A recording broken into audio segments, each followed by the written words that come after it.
Anyway, so hey everybody, welcome to episode 16. Sometimes I have to. I know. I always have to. I forgot. I mentioned to my wife Raina this morning that it was episode 16, and even she was like, "Wow, we're coming up on a year and a half." So, welcome to Aging Arborist Podcast, episode 16. Our guest today is Jeff Inman. Jeff, in fashion of some folks lately, has made an incredible journey from Central Virginia, right? Yep. For about 4-hour drive. His drive. He said DC isn't bad at all at 4 a.m. 4 o'clock in the morning. You got to morning. go through DC. Do it at 4 a.m. Yeah, the Beltway wasn't bad at 4 a.m. And the fog was. Did you drive close to the Potomac at some point? Yeah. So that's awesome. So yeah, Jeff, appreciate you making the journey. Super, super grateful about that. My co-host Brick Riley. Yes, sir. Good morning, brother. Hey, good morning. How are you today? How was your drive down? Brick comes. Even though it probably feels like afternoon for you at this point. Yeah, a little bit. Yeah. But now it's as we always start with, is gratitude for the time commitment that you make to be here. So thank you for that. Jeff, we'll get into how we got to meet each other stuff, but Jeff works with True Timber in Virginia. Is dad of 2 kids, which you'll dive into that. Happy to be a husband to Kelsey. Passionate. I mean, one of the most passionate people, to the point of not only the sport of competition and tree climbing, but also like trying to break it down to all the nuances that are involved in that.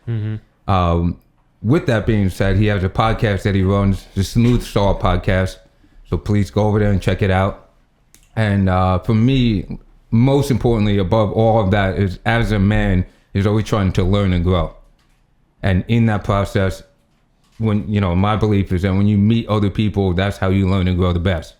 So that's always been my favorite thing about you. So aside of being grateful that you're here with Paul and I at the same time, but I'm grateful to deepen the roots of our relationship that we've, slowly started to build over the years. Oh, yeah. My diamond dog. Yeah. Yeah, diamond dog. Yeah. Correct. Yeah, Yes. yeah. Which, we'll break that down. Oh, yeah. But yeah, so I think that's a good way to start the intro.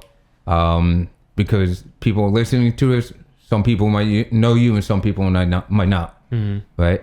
Yeah. So welcome. Thank you. No, thanks for having me. Yeah, this is great. Absolutely. I love what y'all are doing. I appreciate it greatly as a dude, as an arborist, and especially one that is getting older. Not old by any stretch of the imagination, but definitely happy that the number's increasing.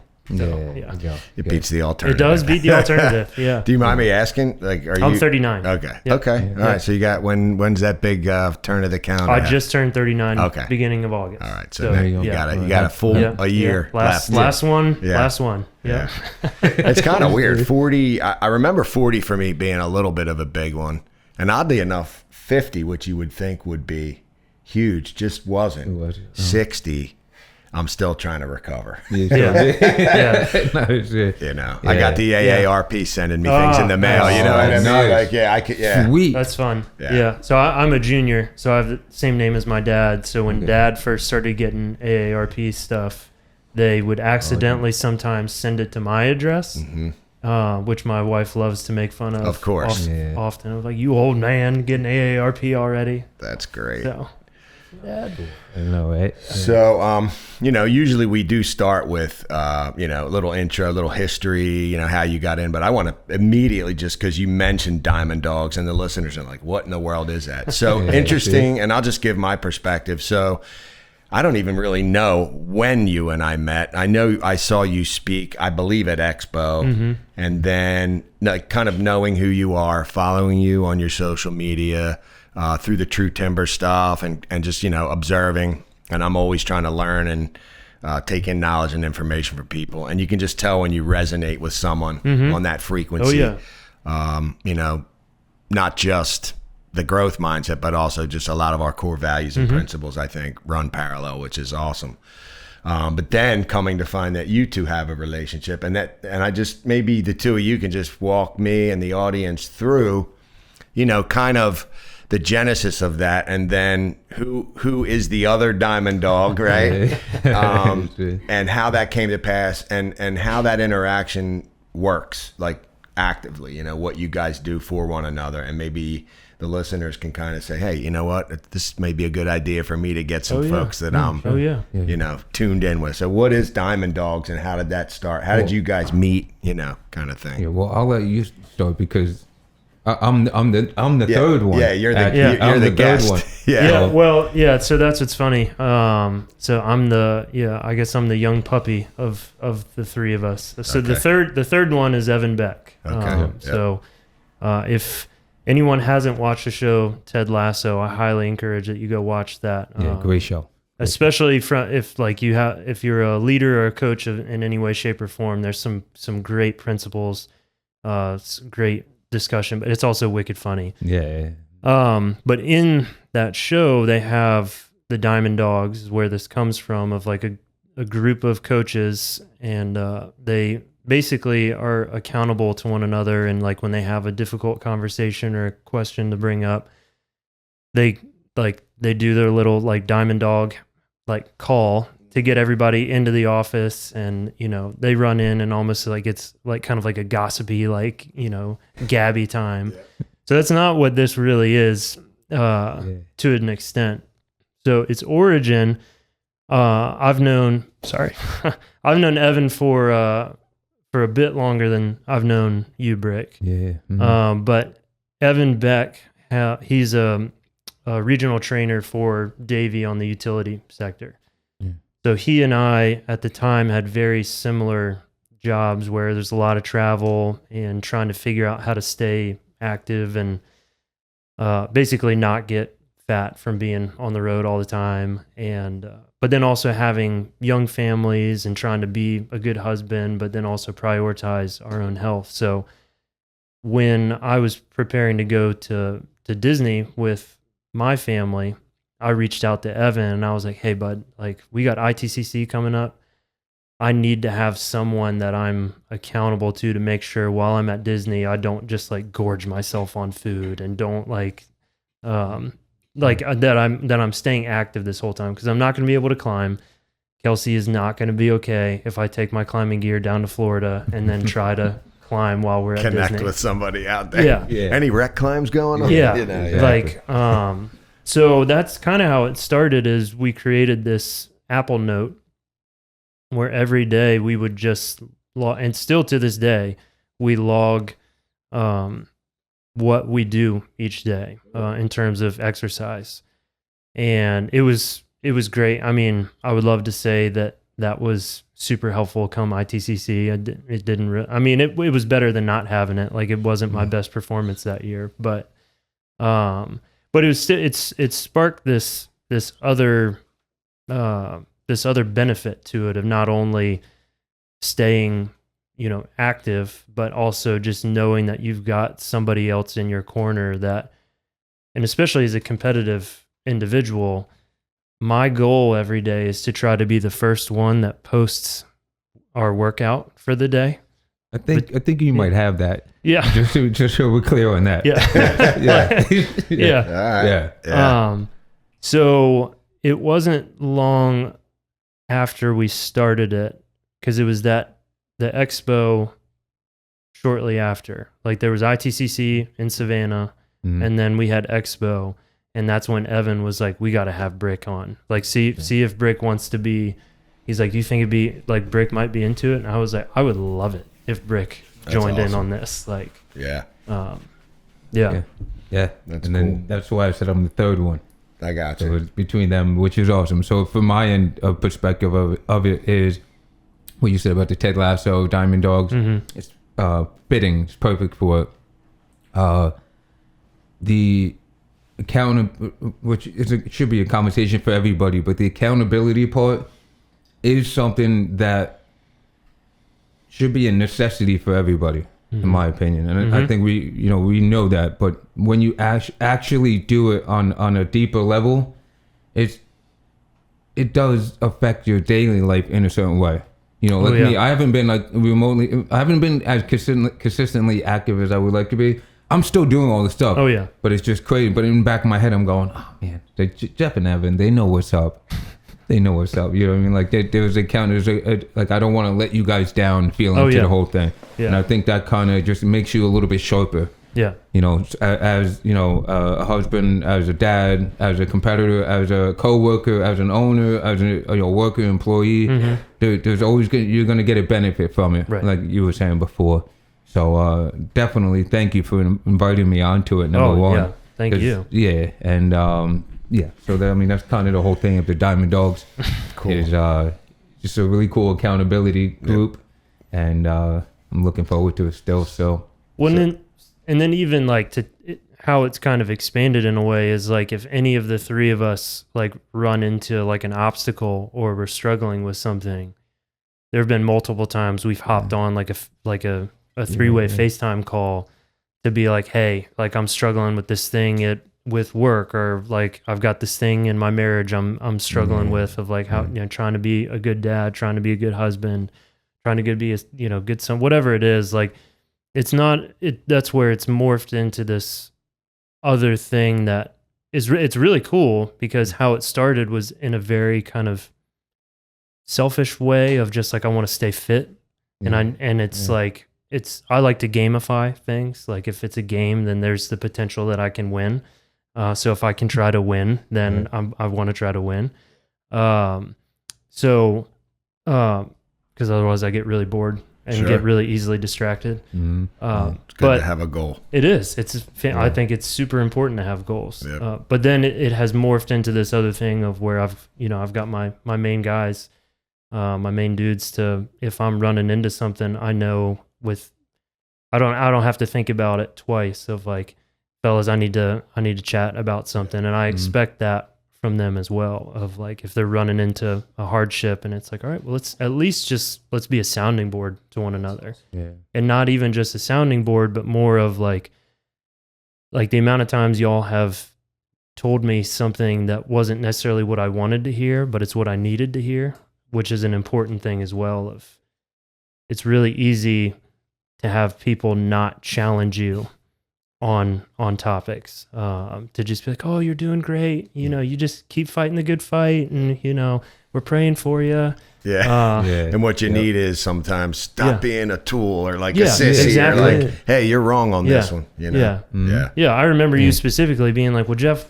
how have you contributed to this hardship? And I'm like, yep, that's what I needed to. I didn't want to hear what you just asked me, but that is what I needed to hear. No, and you can, just for the listeners too, it doesn't mean you have to like formulate a group and do this. Like you can, you know, because I'm sure you have other, like you, Jimmy Pritchard, you guys are real tight. You can always have a conversation. You and Rick Hughes you can always have this conversation. So it's the same thing, it's, you know, but the thing is, for me, I always tell people, please do not give me a pat on the back when I'm asking you about something.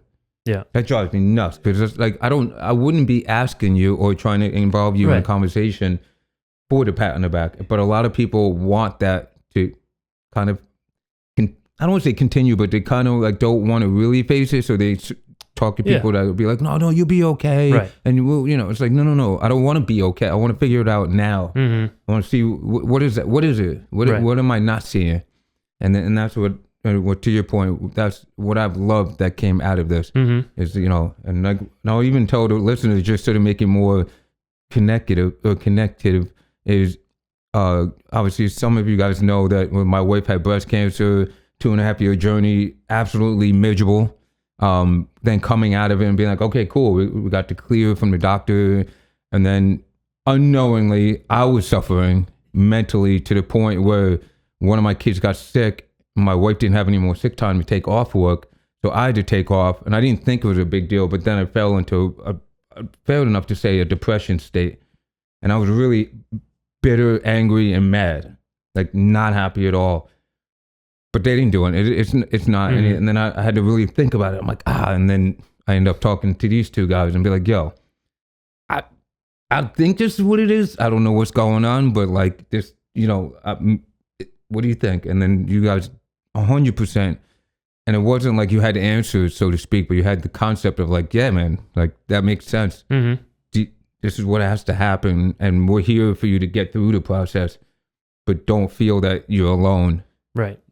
Not to be cheesy about it, but Well, it's funny because it's so funny how it is. Like, I'm loving listening, but my mind is awash with just things. And what I hear, and I think this is an important concept. It's interesting. You've got some very, like, we do masculine things, right? And we're, tree guys and all. So I want to make sure that the listeners don't miss this concept, right? The band of brothers, whatever that looks like for you in your life.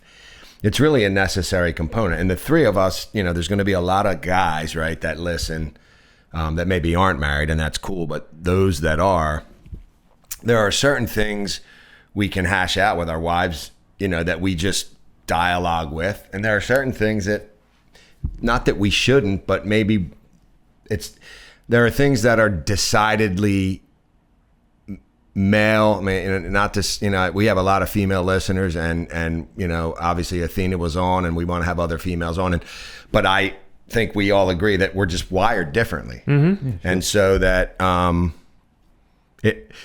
here's what I said to Mason. We were talking one day, and I was like, your father, all right, so I'm his dad, right? And I'm like, your father should be no, let me stop.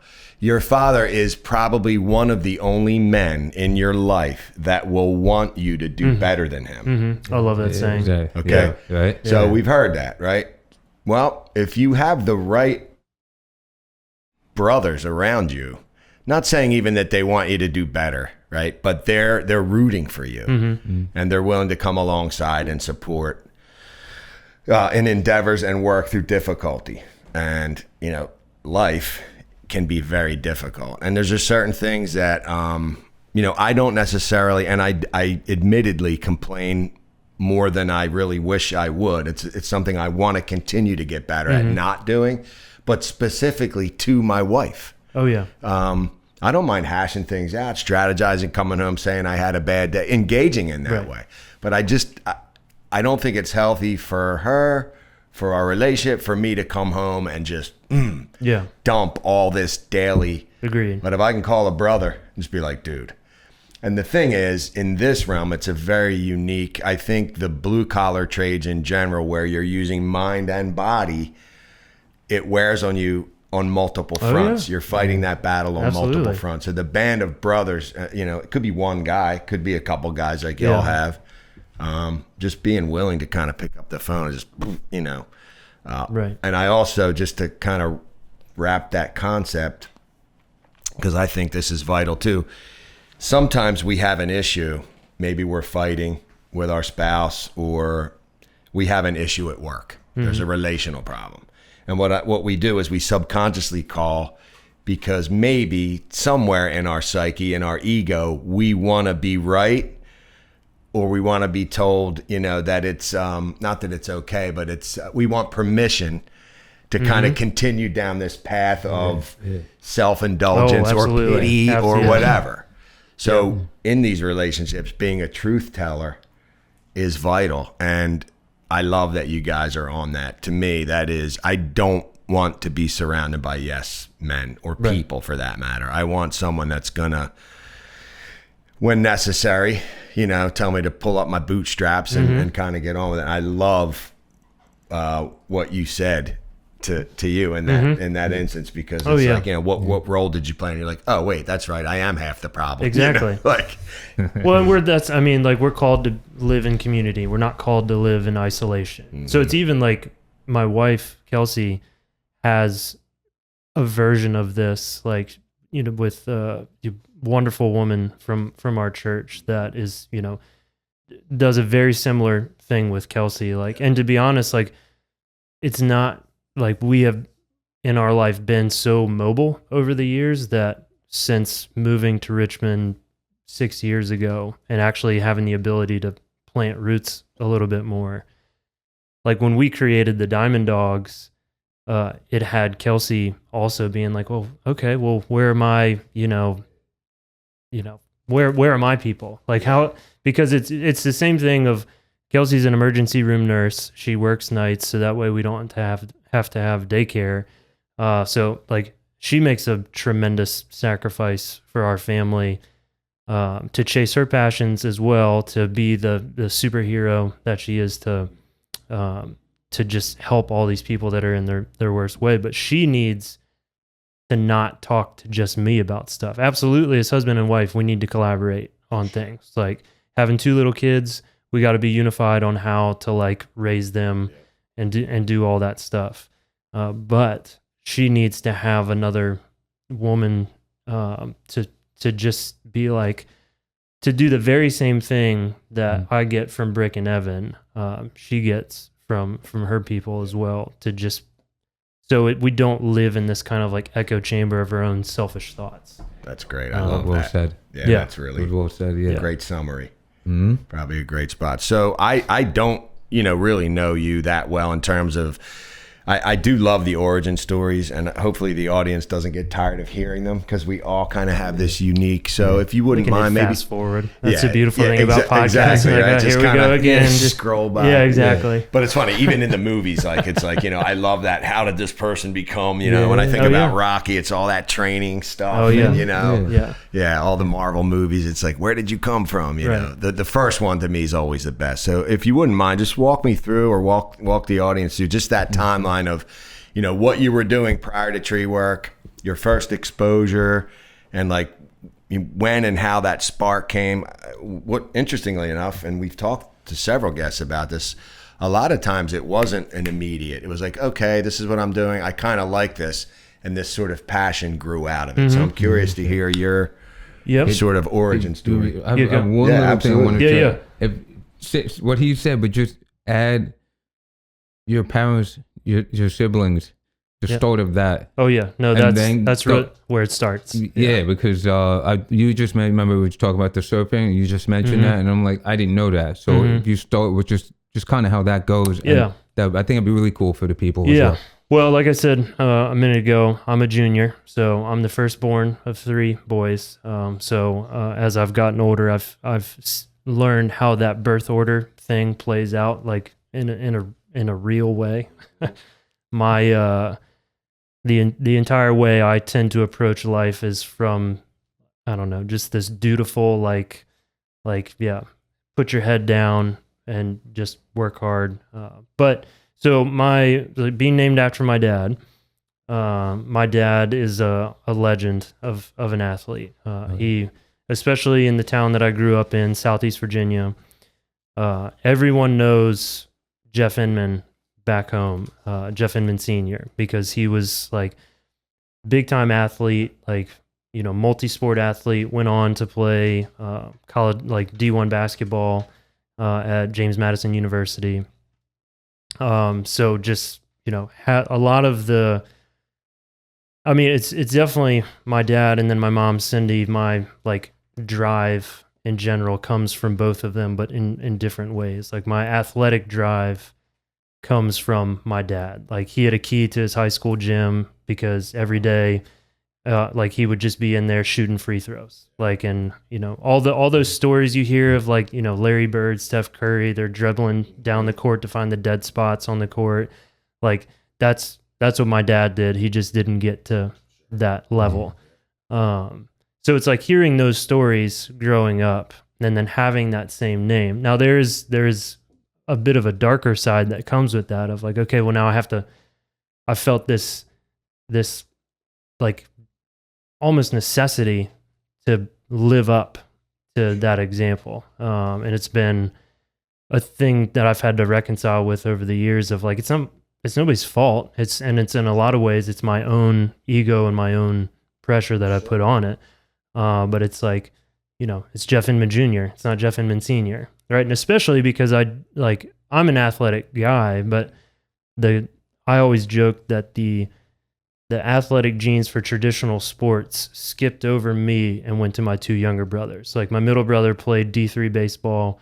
My youngest brother, who's now an arborist as well, but he, he was, real big in cross country, very talented basketball player. Didn't go on to play collegiate sports, but like both of them are way more gifted in terms of just traditional sports.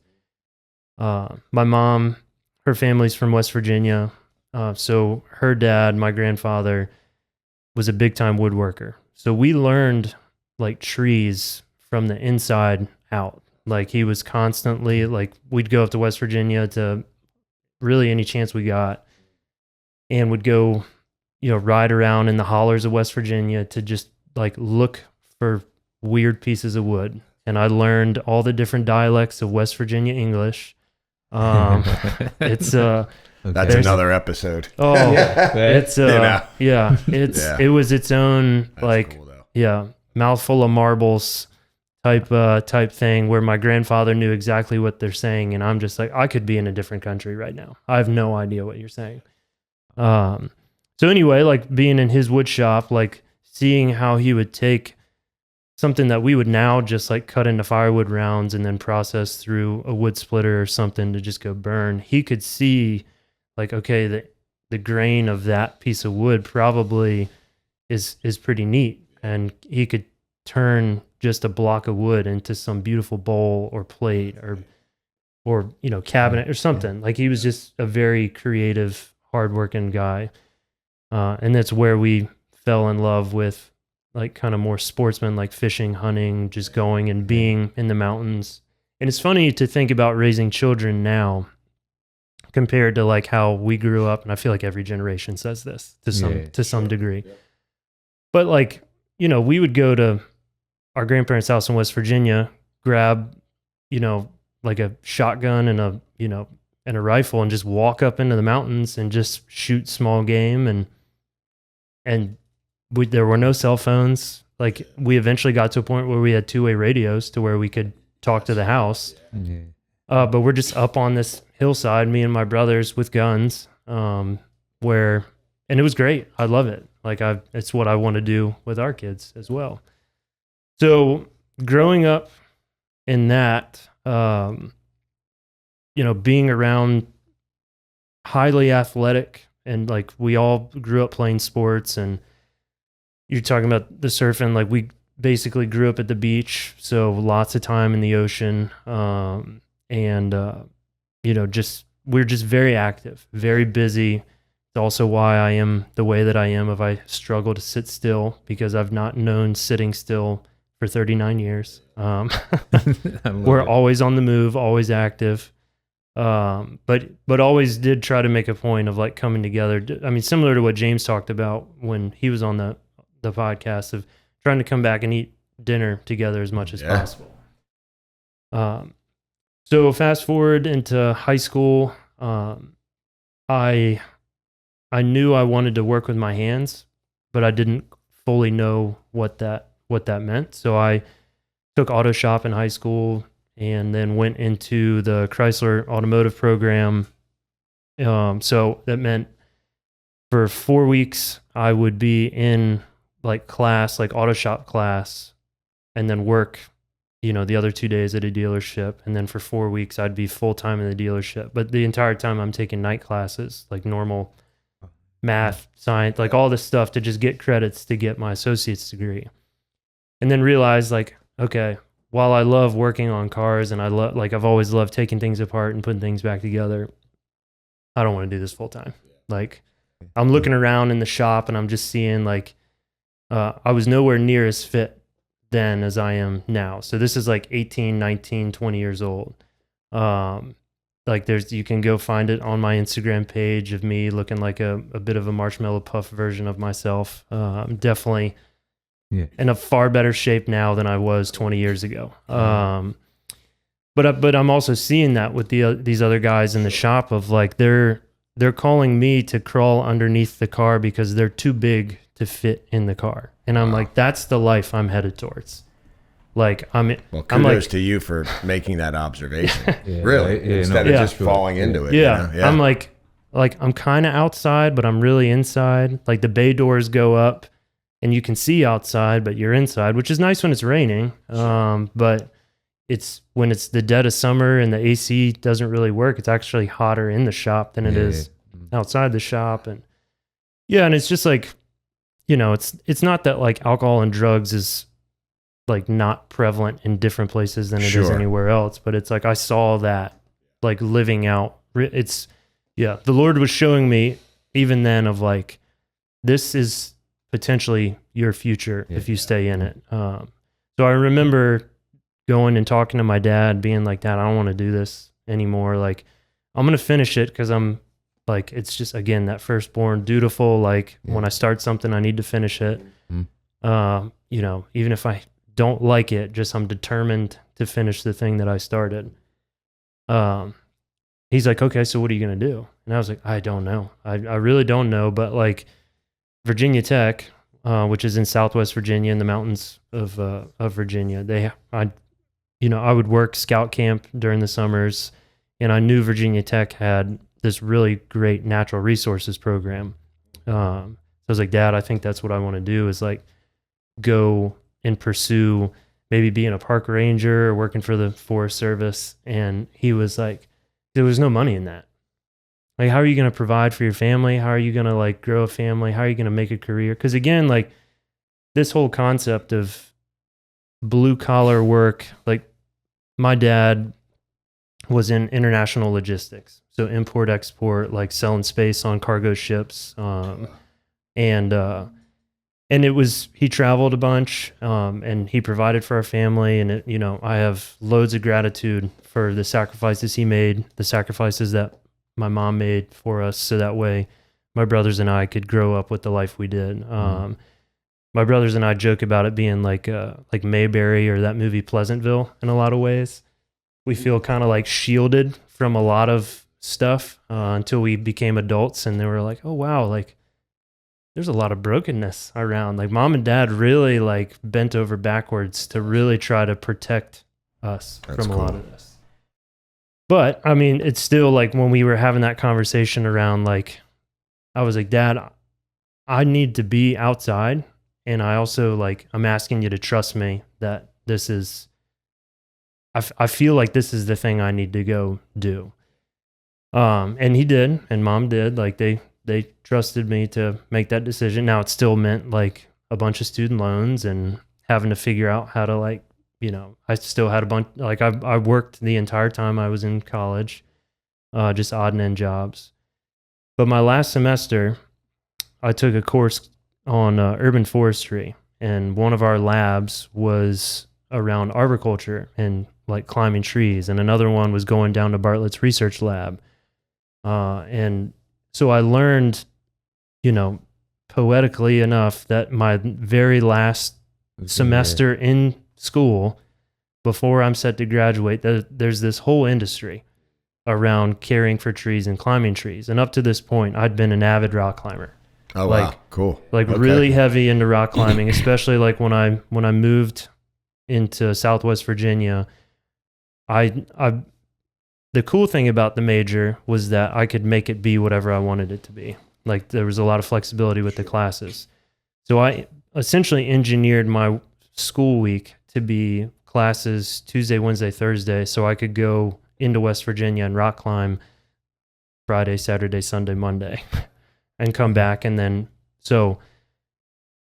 learning about, there's this whole thing called arboriculture where I could marry these two worlds of like, oh, I'm not strong enough of a rock climber to make a profession out of this. Like, I'm not going to be able to support a family, grow a family, like having my dad's voice in the back of my head with that whole endeavor. Yep.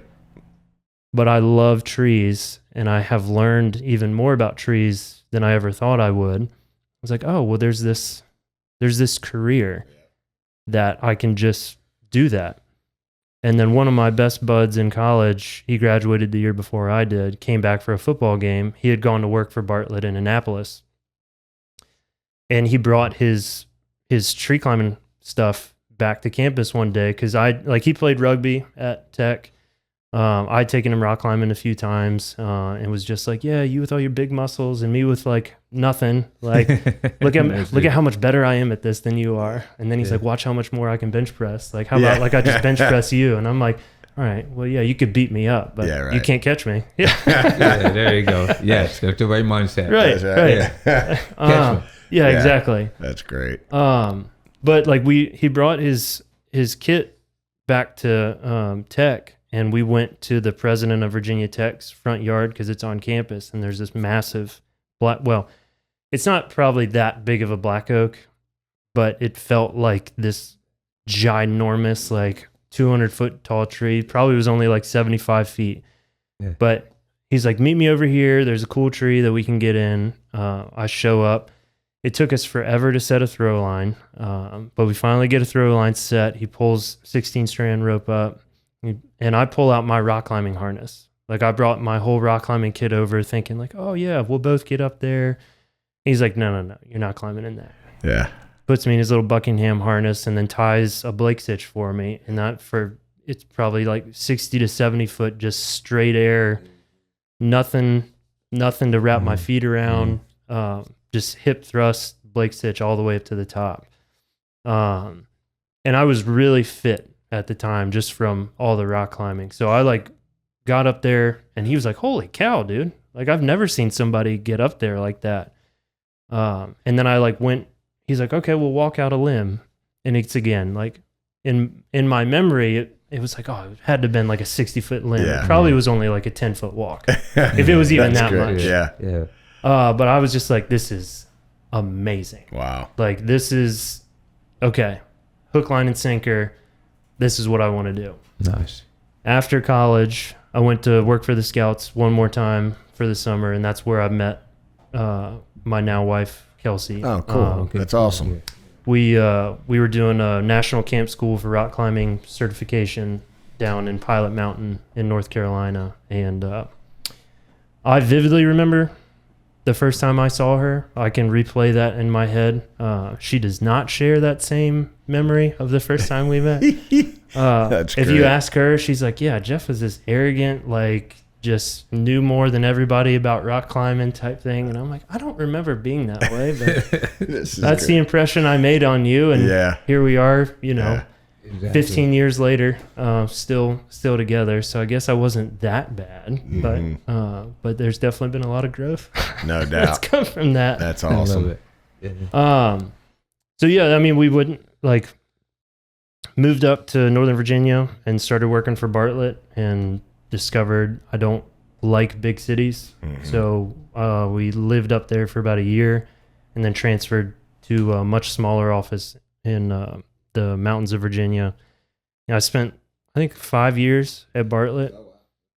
And it's, we were talking about this a little bit before, like, say what you will about Bartlett. They have an amazing system that I didn't appreciate as much as I should have when I was there. Sure. Because again, it's like, this is all I know is the Bartlett way. Since being removed from it for all these years now, like, I recognize how much that organization pours into its people, how they prioritize proper work practices, not just safe work practices, but also like proper cuts, how we care for the clients, all that type of stuff. Yeah. I mean, that's been a theme, and it's been mentioned on here before already, but also many conversations at training days and work days and things like that. My work time with them wasn't as long, but I always say, and I said this to you beforehand, was that I learned how to learn. And also their commitment to, first of all, when you have an organization that big, you have to have a process that's duplicatable and repeatable across a broad range of people, because you're not going to get consistent. You're not going to turn out a consistent product, a consistently good product. Yeah. So the way they do that is amazing. But, I came away with a similar experience, not to belabor the point, but just, making the right cuts. And one of the experiences I think I shared on a previous episode was being in their foreman training and being in this big elm, this giant spready, and I missed a piece, like just a dead branch. But the spec at the time was, class 1 prune. And I left it was literally like a 2-foot long piece of deadwood that was like an inch in diameter. And the foreman, the trainer at the time was like, you got to go get that. Oh, yeah. And I was like, what? And he's like, oh, you left one up there. And I'm like, okay. Yeah. And so it was commitment to excellence. Absolutely. Absolutely. And so that was big for me. And I thought, you know what? This is how you separate yourself. So, yeah. So when you're at Bartlett, are you saying that at some point, I'm going to say you didn't appreciate it, but it sounds like at some point you felt the need to explore. Yeah. So yeah. In 2013, I competed in my very first tree climbing competition. And it's super cringe when I go back and look at those pictures and watch those videos of that, of, like I'm, Mr. Bartlett man, like decked out head to toe, just like I'll bleed green and yellow till the day I die. Like, but like, again, it's that whole thing of like how I thought I performed versus when I now look at these videos and pictures through more seasoned eyes. I'm like, well, no wonder you came in almost last place. Like, Sure.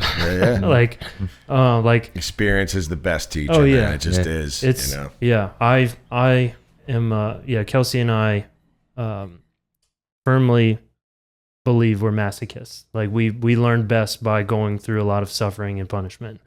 So again, right, wrong, and different. I'm sorry, Cedar and Lucy, that your parents are that way, but that's how we are. But yeah, so like in tree climbing competition, just being exposed to not only different ways of climbing, different equipment, different techniques, different styles, but it's also different companies. Different companies having different approaches to it. So I've always identified as a climber first of everything inside this whole, my entire career. It's like I view it through the lens of climbing first. And so, I got to do some really great things inside Bartlett and kind of got to be a part of, helping to, I guess it wasn't just me by any stretch of the imagination, but help collaborate on like building the mentorship program they have, the stationary rope policy that they have, like, because before it was just all foot locking and hip thrusting, and Bartlett was not as quick to adopt stationary ropes, which again, like at the time was frustrating because it's like, it's so safe. Why can't we do it? Not understanding that they're a much larger organization than I'm giving them credit for. Yeah. So that's where kind of that like youthful exuberance and disillusionment comes from, of because this is all I know. Yeah. It's really easy to get kind of disenchanted and frustrated at that system. Because I see that now with what I do with the company I work for and like managing all these people, of like, okay, I'm sorry you're frustrated, but I understand that this is all you know. So you don't know that there's companies 2 minutes down the road that don't wear chaps or helmets, or like they maybe don't even tie into trees. Like, we prioritize doing all this type of stuff. So, but learning through tree climbing competitions that there's this completely other way that you can climb trees, and that there's other people that share a similar mindset of me who are just obsessed with climbing, eventually got to the point where we were like, all right, I think it's time to move on, and like maybe a little bit more arrogantly at the time than I want to give myself credit for. But I was like, I feel like I've hit a bit of a ceiling, and I need to spread my wings a little bit and try something different. So then we, moved out to Kentucky and worked for Limb Walker Tree Service for a while. And that's really, I feel like, when my climbing, especially competitive career, took off, because the climbing culture was very different. The work schedule was very different. Like they work 4/10s. So I was coming out of an environment of working basically 6 days a week, 7 with side jobs. And then going into this environment of like, well, we're only working 4 days. What am I going to do with these other 3? Yeah. So then I tapped kind of back into that college energy of like, okay, well, Friday, Saturday, Sunday. And this is before kids. So it's have all the time in the world. Like, Kelsey's at work. Like she's working in the ICU at that point. So during day shift, so it's 12 hours of, I'm just by myself. It's me and the dogs. So it's like, all right, well, I'm just going to go climb at the park for 10 hours. Like, and literally, like I would Friday, Saturday, I would leave work, and then I'd have to drive past my training grounds on my way home. So usually I would leave work after a 10-hour day and go climb into the dark. And then Friday, Saturday, a lot of times Sunday, 8 to 10 hours climbing still. Yeah. So it really, this when I talk about obsessed, this is what I mean of like it. Quick question, just because I'm hearing, and I like to explore the corners a little bit. So what did you learn? All right, so you go to Limwalker. First of all, did Limwalker draw you to Kentucky, or you moved there and then found them? No, Limwalker drew us just because Chris and Corey, I've known, again, from tree climbing competitions. Like Kentucky's comp was the first one I went to that was outside of my own chapter because they're just very welcoming of people coming in. So lesser to Chris, more Corey Petrie and I started to develop a friendship, and that was again part of like I just wanted to hang out with Corey more, and then that was great, and we're still great friends. That's funny as an outsider looking in. Just I remember the name is cool, the logo's cool. Like are they still at it down there? Are they still kind of doing their thing? Mm-hmm. Yeah, it's awesome, man. They're still up and running. So what did you get into this, and now you find all this extra time to climb. How long did you run at that pace where you were working 410s and then climbing into the dark and on weekends? How long? A year, 2, 3? It was really till Cedar was born. Okay. Because Cedar was born while we lived in Kentucky. Okay. And so that was about 2 years of just straight running and gunning. Wow. So I'm kind of leading somewhere. Yeah. So what did you?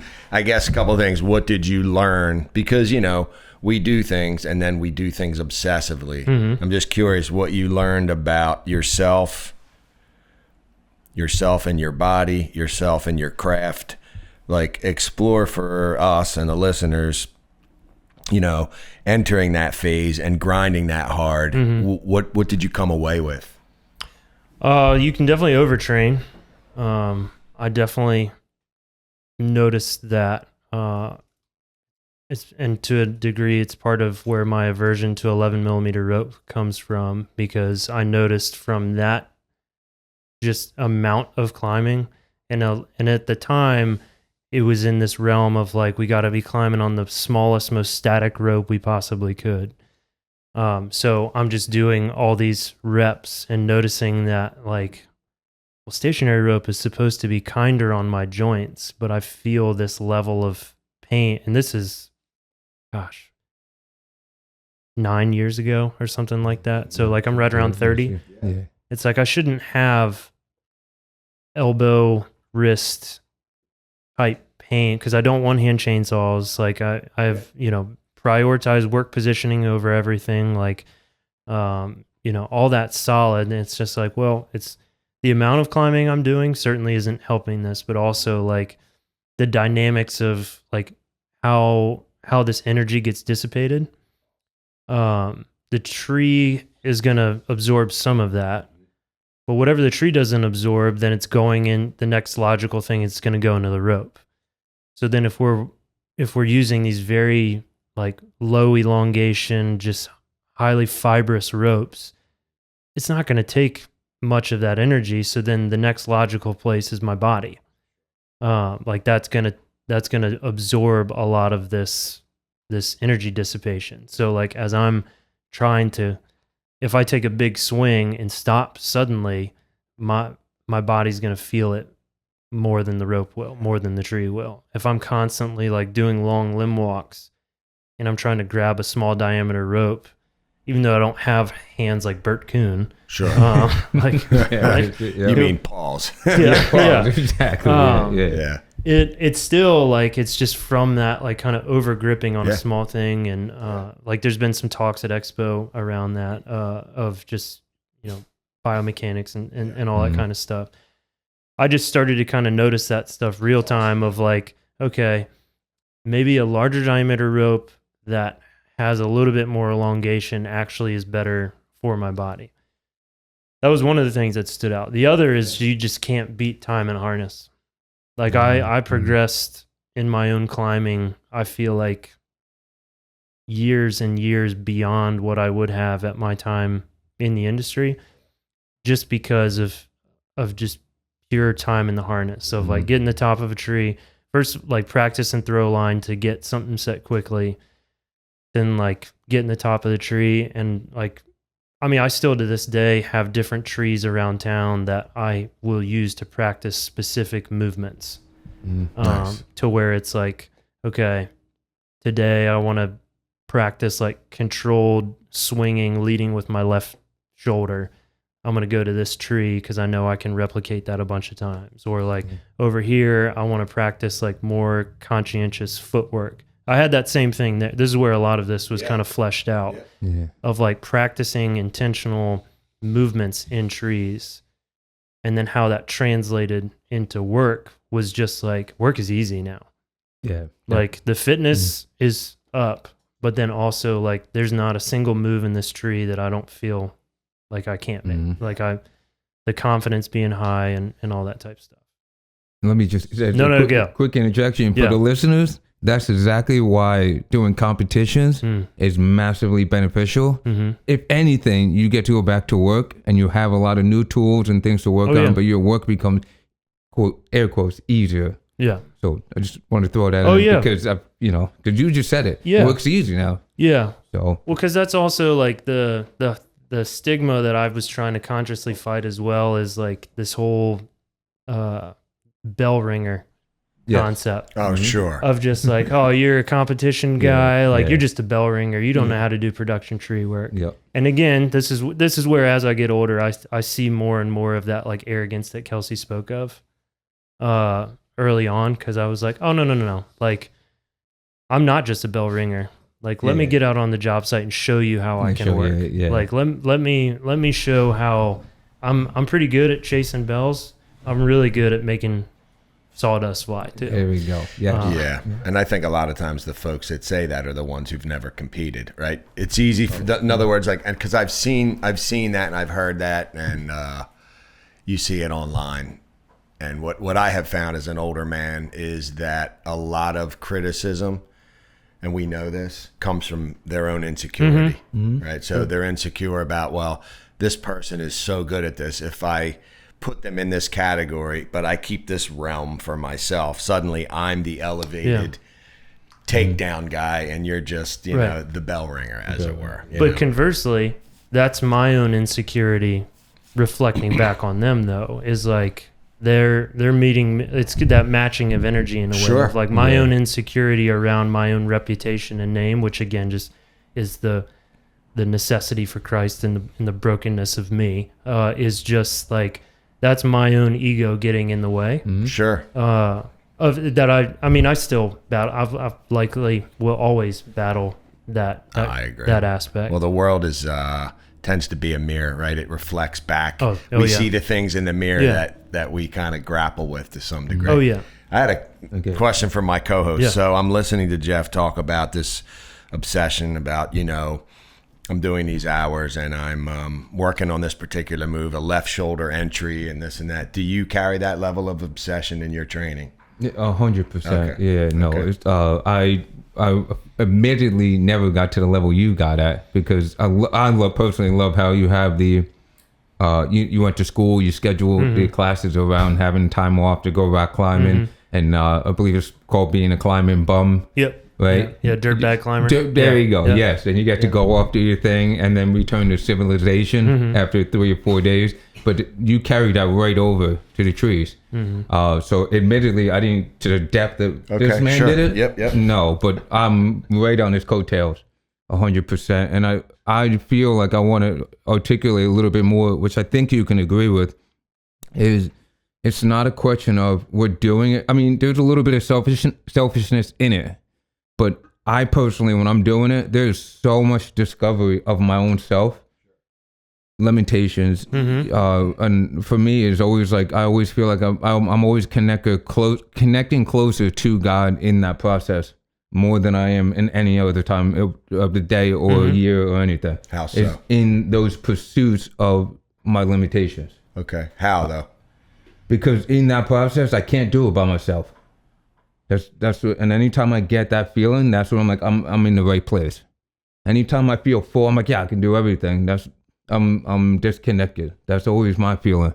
So that's why whatever I'm in a pursuit and I'm pushing myself and I'm concerned I might get injured. I'm concerned that, exhausted, or it sounds, cheesy, but it's in that space. And I'm like, all right, I'm vulnerable. And in that space is where I'm like, okay, like that's the point of existence for me. It's like, I'm not, again. This is an incredible discussion because I get it. And maybe not metaphorically, like it works in trees, but metaphorically it's life, limitations. And it's funny, this podcast was never intended to be specifically talking about spirituality, but here we have another individual, right? Funny, right? But we've gone through this with Bert, we've gone through it with James. I mean, it's just so, we're not trying to drive a theme home here. It's just one is emerging, and I'm here for it. So I hear you say you come up against limitations because you said I come closer to God in those moments. So I'm like, wow, okay, in the tree. And there's times when I enter into that space and I find myself overwhelmed with gratitude being in a tree, or like having a specific view of a sunset or the city skyline or something. But I love how you're saying, I come up against limitations, and in that moment. So is this a time when you can connect with God in terms of it's spiritual connection of prayer? It's something you're working through internally. And I'm curious if you have had a similar experience. And I can definitely talk about life, the metaphor side of it, where I agree. When the money's flowing and things are great and the bills are paid, I definitely, as a Paul Beester individual, I'm going to be a little dramatic, but like a little puffed up and like, yeah, things are good and there's this much in there. And that's when I tend to peel away from God. You read in the Word, and the Israelites go through the same thing, and you think, wow, how stupid are they? And it's like, well, you're them. So right. But when I have those dark moments and those limitations, and it's when I feel pressed, and I know I can't do it myself, is when I lean in. So are you having these experiences in the tree? Very much so. And what do they look like in terms of like mechanically almost, so the audience can kind of go, okay, these guys are having a spiritual experience in the tree. I just want to like explore that a little bit. Yeah, I mean, you're the guest. Yeah, so you do, and then Jeff, talk about that a little bit, and then if you just kind of absolutely. Well, I mean, first, like I tend to like in this profession, when conversation comes up, I tend to always bring it back to the very thing we work with. How do we generate our income? Right, it's through this living organism. Sure. That in and of itself is a direct connection to the Lord for me, because it's like this, like it very clearly says it in scripture of like, that was on one of the days he created trees, right? So my day-to-day interaction is with a living, breathing organism that was created. So automatically, when I tie into that tree, I'm connected, like metaphorically to an extent, but very, very much like physically real time connected to something that the Lord created. So that's one part of it. But then even like in my, like I do a lot of praying, like whether it's at work, like before I like make a really critical, I mean, not even just a really critical cut. A lot of times when I'm making cuts in trees, it's like there's that pause moment where that's what I'm doing is praying. Like I tend to systemize as much as I can systemize things in my day-to-day work. So, say I'm negative rigging a trunk of a tree down, I do it the same way over and over and over, so that way I have muscle memory that's built into it. Because if I'm tired, then it kind of trips. So like, oh, you missed a step. But one of those steps is after I get, say, the piece tied on, fire the saw up, I say a prayer, flip the face shield down on my Protos, and then sink into the back cut. That's how that goes every single time, of just like, I could miss something. This could be the last thing I ever do. I want to go out praying. Which I don't want it to be that way, but it's also like, it's just part of my process. When I'm competition training of like, or even in a competition, like if you've watched me do the Ascent event, you'll see there's this moment, I get everything like loaded up, and I pause for a few seconds before I take off.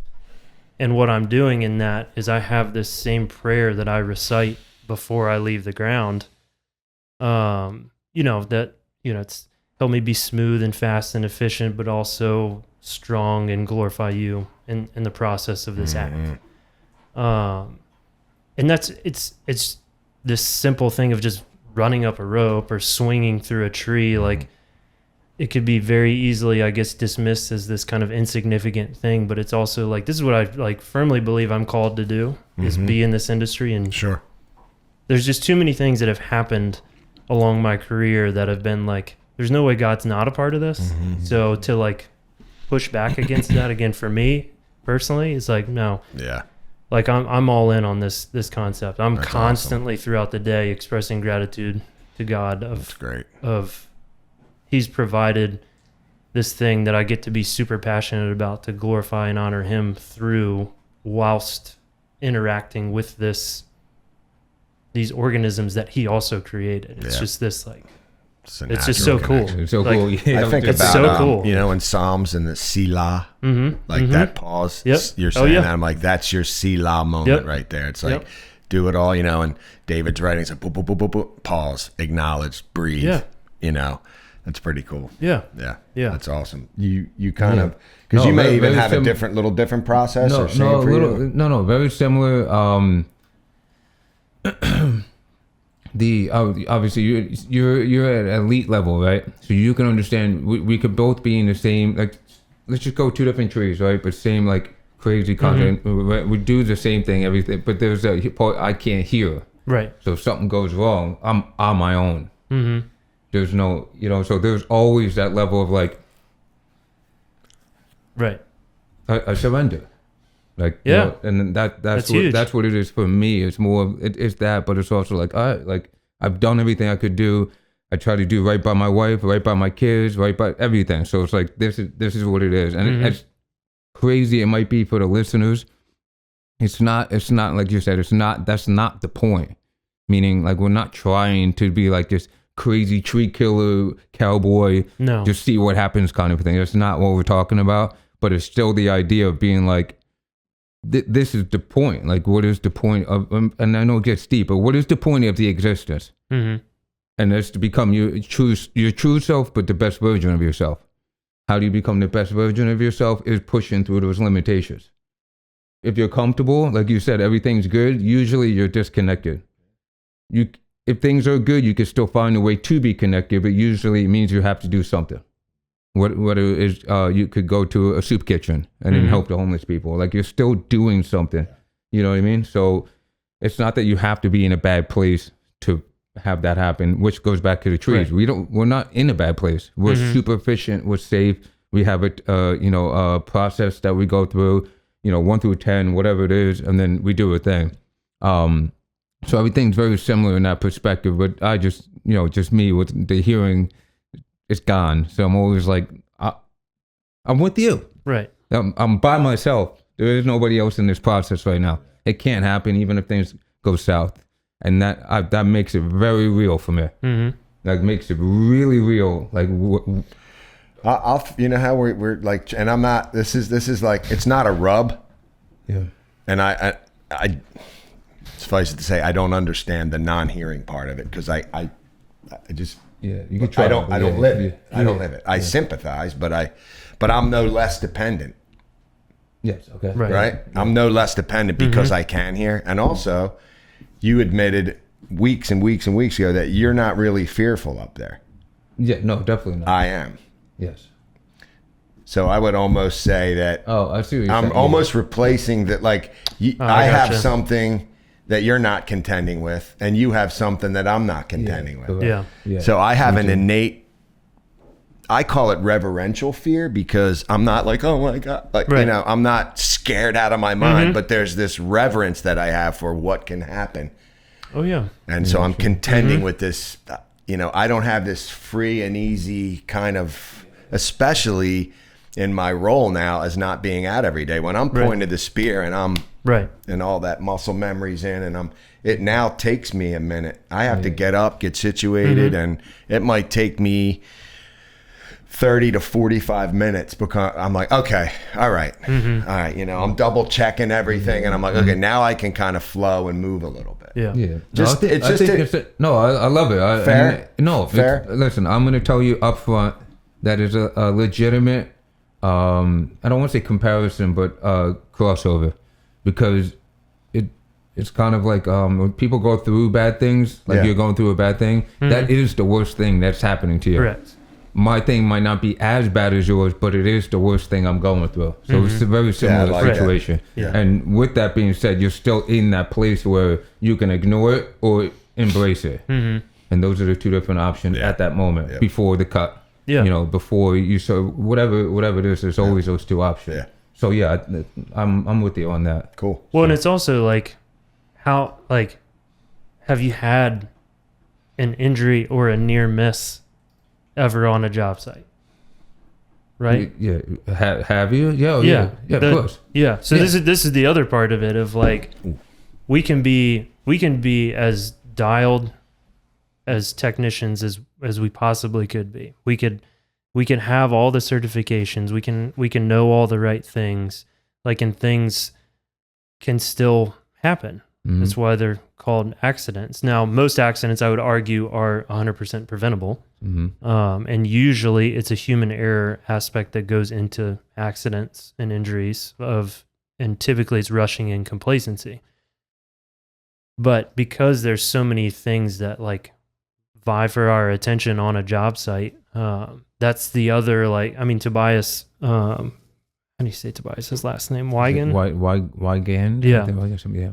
Just did a post not long ago talking about this pause component of, because it does give us the opportunity to try to catch something before something happens. But even that's a lot of where, like, my, I guess, mindfulness and prayerfulness enters into that, because it's like, I know, like, I've been injured on the job site. Like, I know, like, I'm blessed to still be able to do what I do because of it. That, like, for all intents and purposes, I shouldn't be able to, like, I shouldn't have been able to move to Kentucky and have all that amount of time in that harness, because that, like, my accident happened long before that.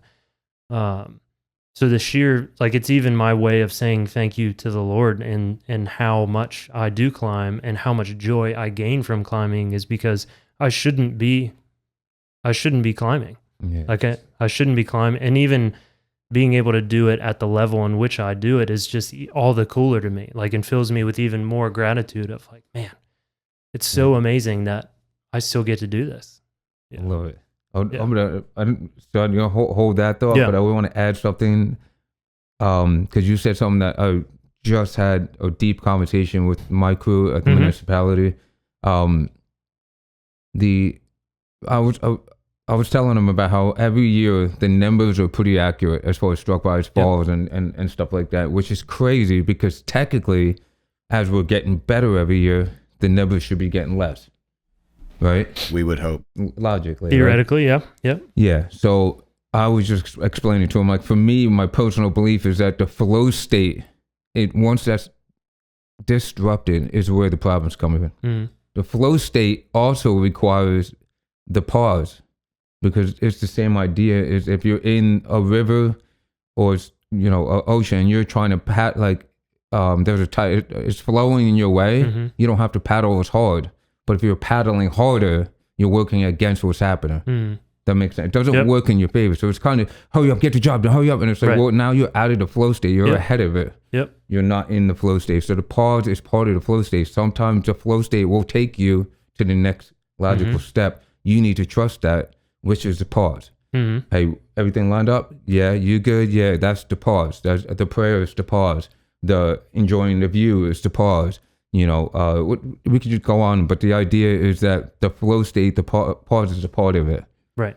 And I just want to just spit that out, because you know, like, when you said it, I was like, yeah, like that is the thing that I would hope everybody's striving for, But it's very hard to do that with the production mindset, with the multiple individuals on the job site mindset, meaning you two might not be the same. Like you might not want to be on the same flow state because you want to go faster. You want to do something else, but you got to find a way to like, no, Right. that can't matter right now. We got to get on the same flow.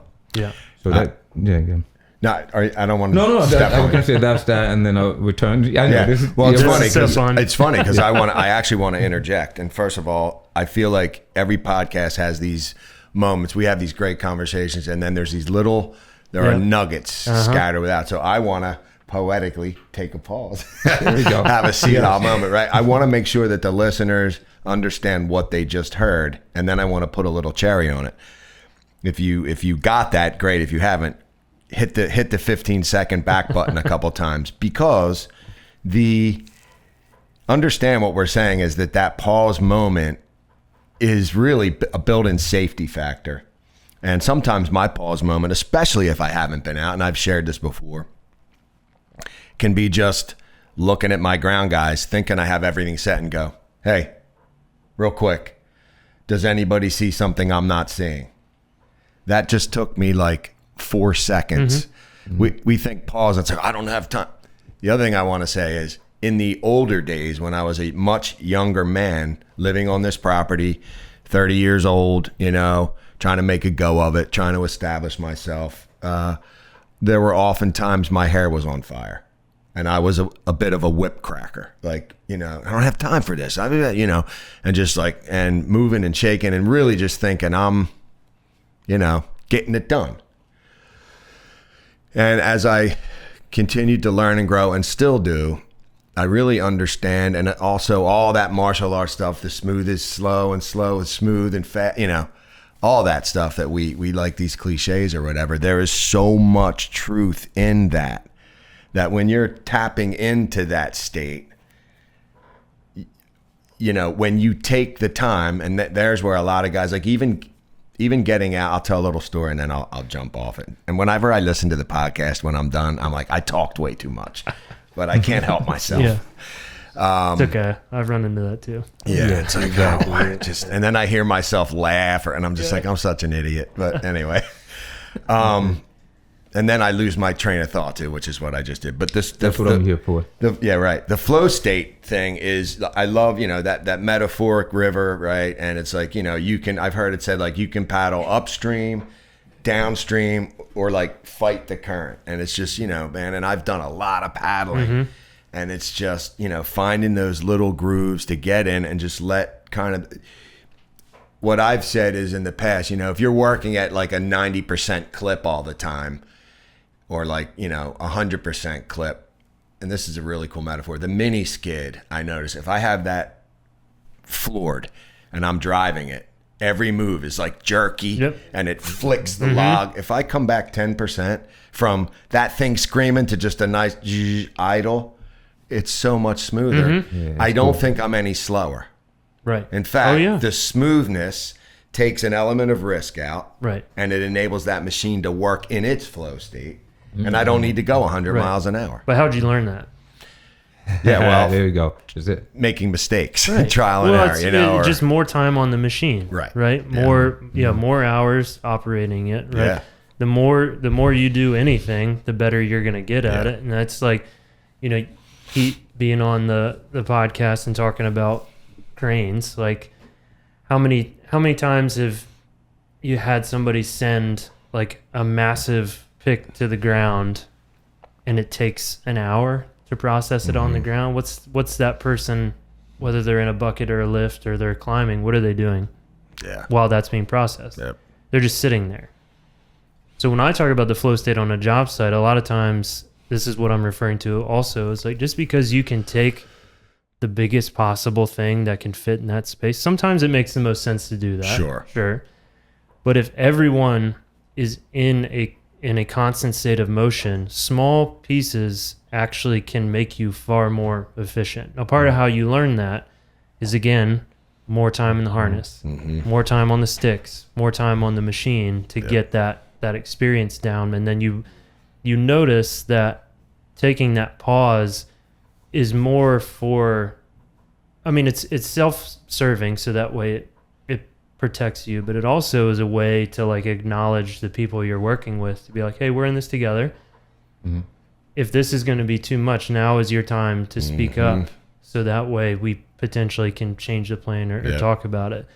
But yeah, that's where that like experience pays in of like 10 years ago, there's no way in the world I would look at doing tree work the same way I do now. There's no way I would see how all these little efficiencies that I find on jobs, because I just didn't have enough time in trees and harness with a saw, all that stuff. It's hard earned, but once you have it, that's part of why. Right, how many times have you heard somebody be like, "You make it look so easy," and it's like, well, it looks easy from hours and hours and hours of work that you never saw. Of it not being easy. Right. Yeah. Rinse, wash, repeat. Like, over and how many over. logs did I stick into the ground before I got it down to where I could land them like pancakes every time? Yeah. Right. Yeah. No, 100%. Yeah. I love it. All right. So, Yeah. No, I was gonna say, if you wanted, for the listeners, which is kind of masochist, I think you said before, but they want the train wreck. Yeah. And you mentioned the accident. Yeah. yes. I personally know about it. Yeah. But if it's cool with you to share Oh, with absolutely. the audience. Yeah. It's one of those, put your money where your mouth's at kind of topics of like, if you're gonna, especially like where I work, like we're really big about talking about accidents openly and without shame, and that's good. there's going to be consequence naturally that comes from stuff, but trying to change the narrative on things so that way there's more education that comes from it. Because like when an accident happens, you can't change it. It happened. Yep. So in my opinion, the best thing we could do is to learn from it so we don't ever have that happen again. We have this other saying of make new mistakes. Don't make old mistakes, because that means you're not learning, you're not progressing, right? So with mine, I love that, by the way. I'm big on the little quips and the one-liners too, because it's awesome. easy to deploy real quick. Yeah. Bumper sticker. Yep. Perfect. Oh, Make new mistakes. Yep. It's a T-shirt. Yeah. Write that.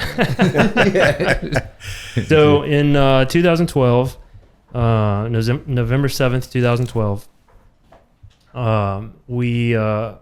it was just really a normal kind of pruning project in Northern Virginia. We were pruning a southern red oak and an American beech. So I went up into this oak tree and just doing some dead wood and getting some extended limbs out over the neighbor's house. And it was probably like 100 feet tall. And we were getting close to lunchtime. So I swung over and lanyarded in to the beech tree. And the plan was going to be like, I'm just going to set a tie-in point here in the beech, and then I'm going to rappel to the ground. We'll have lunch, and then I'll come back up and prune this after we eat. So it's November, it's, a little chilly. Had a coat on, and the coat was kind of overflowing my harness. So when I lanyarded in, I didn't look and ensure that I had clipped into my D-ring. I'd clipped into what I've later found out is I'd clipped into my plastic care tool. So I heard it snap and tugged on it, but again, I just didn't do something as simple as look down to ensure that it's actually clipped. I leaned back on it, like weight tested it, made sure it felt good, and then I, moving rope system, hitch climber pulley, disconnected the terminated end, and I'm pulling it out of the beech tree, but instead of tending the slack as I'm going, I just pulled it out, threw the terminated end over a branch just above my head, clipped it back into the carabiner, and then started tending. And while I was tending, and just had this lap full of rope, while I was tending, I shifted my weight maybe an inch or two, and it changed the way that care tool was being loaded, and then it just broke. So again, my weight is back, like my back, leaning back against the lanyard. So then I eject I get like all that force that I'm pushing back against pushes me out, and I run the drip line of the beech tree down. Again, I'm more at this point way more versed in rock climbing than I am tree climbing. So the concept of falling is pretty normal in rock climbing. It's how you know you're progressing, like especially lead climbing, whether it's sport or trad, like you're climbing above your anchor point. The ropes used in rock climbing, it's just a very different operation. You're not using it to help position unless you're doing like big wall aid climbing.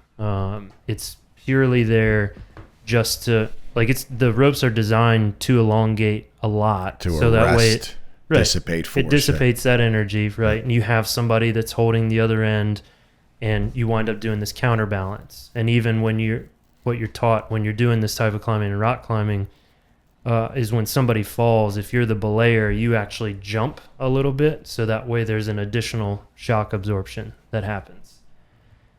So all that to say, I'm used to falling. Like, I'm very used to we call it whippers in the rock climbing world.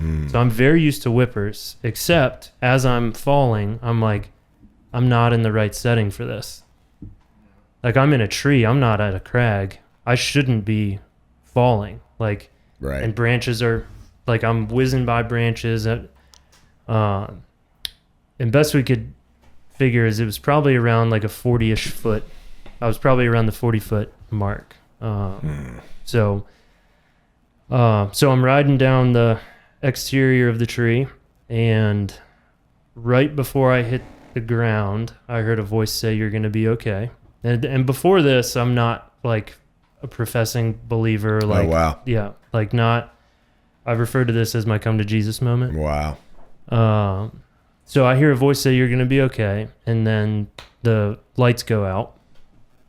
What the rope had gone taut, like right before I hit the ground. So it loaded the whole system, and then basically loaded my lower back, and then pendulum my head right into the ground. Where I hit the ground was literally the only place that I could have hit the ground that wouldn't have killed me. Like, there was a big privacy fence that I fell just on the other side of. There's like massive like patio, like concrete furniture on either side. There's a concrete retaining wall that drops down another 6 feet down to a concrete like hardscape. And what I hit was grass. And about like the size of a picnic table size grass. So, ride the ambulance. Kelsey has no idea that this has happened. She doesn't find out until I call her from the hospital that this happened. And you can imagine the emotion that came from that. She's like, "Hey, how's it going? When are you going to be off?" And I'm like, "Well, I'm probably not going to be out of the hospital for a while." And she's like, "What?" Oh, boy. Wow. So I go and get all these different scans done, and like the only thing, I walked out of the hospital that afternoon. The only thing I had wrong is I've got scar tissue in my neck from that heavy whiplash, and again, like that, for all intents and purposes, should have killed me or harmed my body to the point where I shouldn't be doing what I do. Yeah. Like, working for Bartlett at the time, they grounded me for like 2 months, I think, after that. And I just did nothing but like airspace. Like I wasn't even able to go out on job sites to like even drag brush and stuff. I was just airspading every day. So to this day, I hate airspading. I love what airspading does to trees.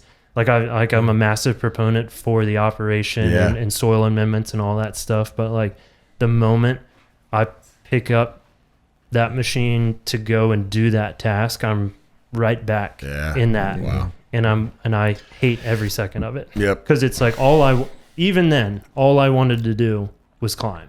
After having that fall, and I've spoken about this at Expo before as well, but when they told me I wasn't allowed to climb, which I respected, understood, and I've been like, yeah, if I'm y'all, I'm probably telling me the same exact thing. Like, we can't have you climbing for a while. Yeah. My dear wife, she's amazing. She went to the climbing gym with me like every night after my body was feeling better. How long did that take? It took probably about 3 weeks before I was like confident that like I could do what we went to the climbing gym to do, which was intentionally take whippers. Like I would climb up, like lead climb in the climbing gym, and intentionally make myself fall off the wall to get used to that feeling of falling again. Because it's like, well, I'm not able to climb trees. I still love to climb. I'm still able to, I don't know how I'm still able to climb, but I'm still able to do this.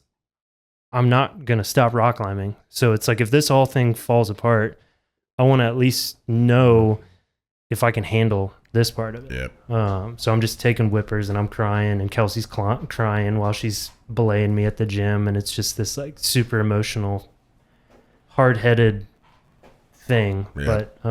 But was it a healing though at the same time? Yeah. Okay. Yeah. Right. I mean, it was, and again, it's this whole, again, not like I grew up in the church, but wasn't really like, it didn't really stick. Or at least like the faith that I have now as a result of not just that, like my mom references it often. She's like, "Oh, that's your testimony." I'm like, "Well, that's yes, but it's also more of the like initial defining point. Testimony, I feel like for me is what comes after of like, that's a defining moment. And then it's how I live that faith out and profess that faith moving forward. But very much a healing time to be like, is this actually what I'm supposed to do? Yeah. Like, should I be doing something different? Like, is this fair to Kelsey? Like, to ask her to do this? Like, am I being a bad, like, because we weren't married at the time. It's like, am I being a bad boyfriend with what I'm asking her to do? Like, is this setting us up for like problems all this stuff? Like, of course. Yeah. Going for runs. Like when I'd go for a run, I would just like cry for 4 miles. Cause it's like, why am I alive? Yeah. Wow. Like, it's why I have a tattoo. Or it's like why I got the tattoo on my arm. I'm not done yet. Cause it's like to me, eventually it was made pretty clear of like, Lord, you kept me here for a reason. And I don't know what that is, but it means I'm not done yet. So thank you. And also like use me however you want for this. Yeah, I think part of it is just, so I have this belief that the realm, like not everybody's Billy Graham. You're right. Right? Oh, yeah. Billy Graham had this humongous platform doing revival meetings, tent revivals and things like that. Most of the normal populace, we have a mission field that is all the connections we have in our lives. And if we can bring salt and light and peace into those environments and something different, that is your job. That is you're living out your design purpose. Just by you sharing this moment, and you called it your come to Jesus moment, I think and sharing your testimony in that, you never know who's going to hear it. Somebody was Billy Graham's Sunday school teacher. Right. I don't know her name or his name, but I remember him sharing like his testimony. It was like, this woman, and it's like she's playing this little role in some dinky church somewhere in the South, and he gets saved there and goes on to be this like incredible man of faith or whatever. Yeah. So I think sometimes it's really, and there's a saying I say probably more than I ought to, but it's that one where it's like share your testimony, and when necessary, use words. Right. So like it's about that living it out.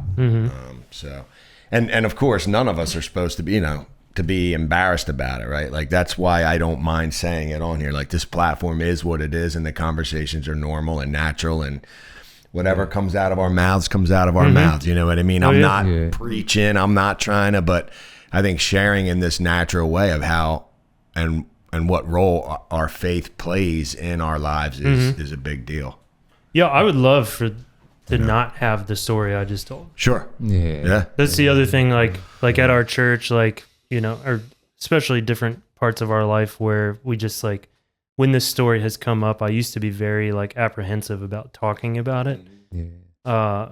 Right, because there's some shame involved. Like, I fell out of a tree. Of course. Like, and like, it's not a flex. And especially like now, Yeah. Like a lot of my career has involved like training in a professional capacity. So it's like we have a trainer that fell out of a tree. Like, is that how good of a, right? So there's this, so there's that part of it of like, there's just that natural shame aspect that, again, it's not serving me. It honestly, like, as I've talked about it more, has been more of a positive agent of change with people of like, you know, if you, and I really try to not talk, I try to be, I don't know, I guess trying to be humble is not very humble, but, but I don't try to talk about like my like competitive career in terms of a way of like, oh, look at me, like look at what I've done. But it's like it speaks for itself, I guess. But like, so people see that and think like, oh, well, see that, and then see that I do all this training and think that like, oh, Jeff never messes up. And it's like, no,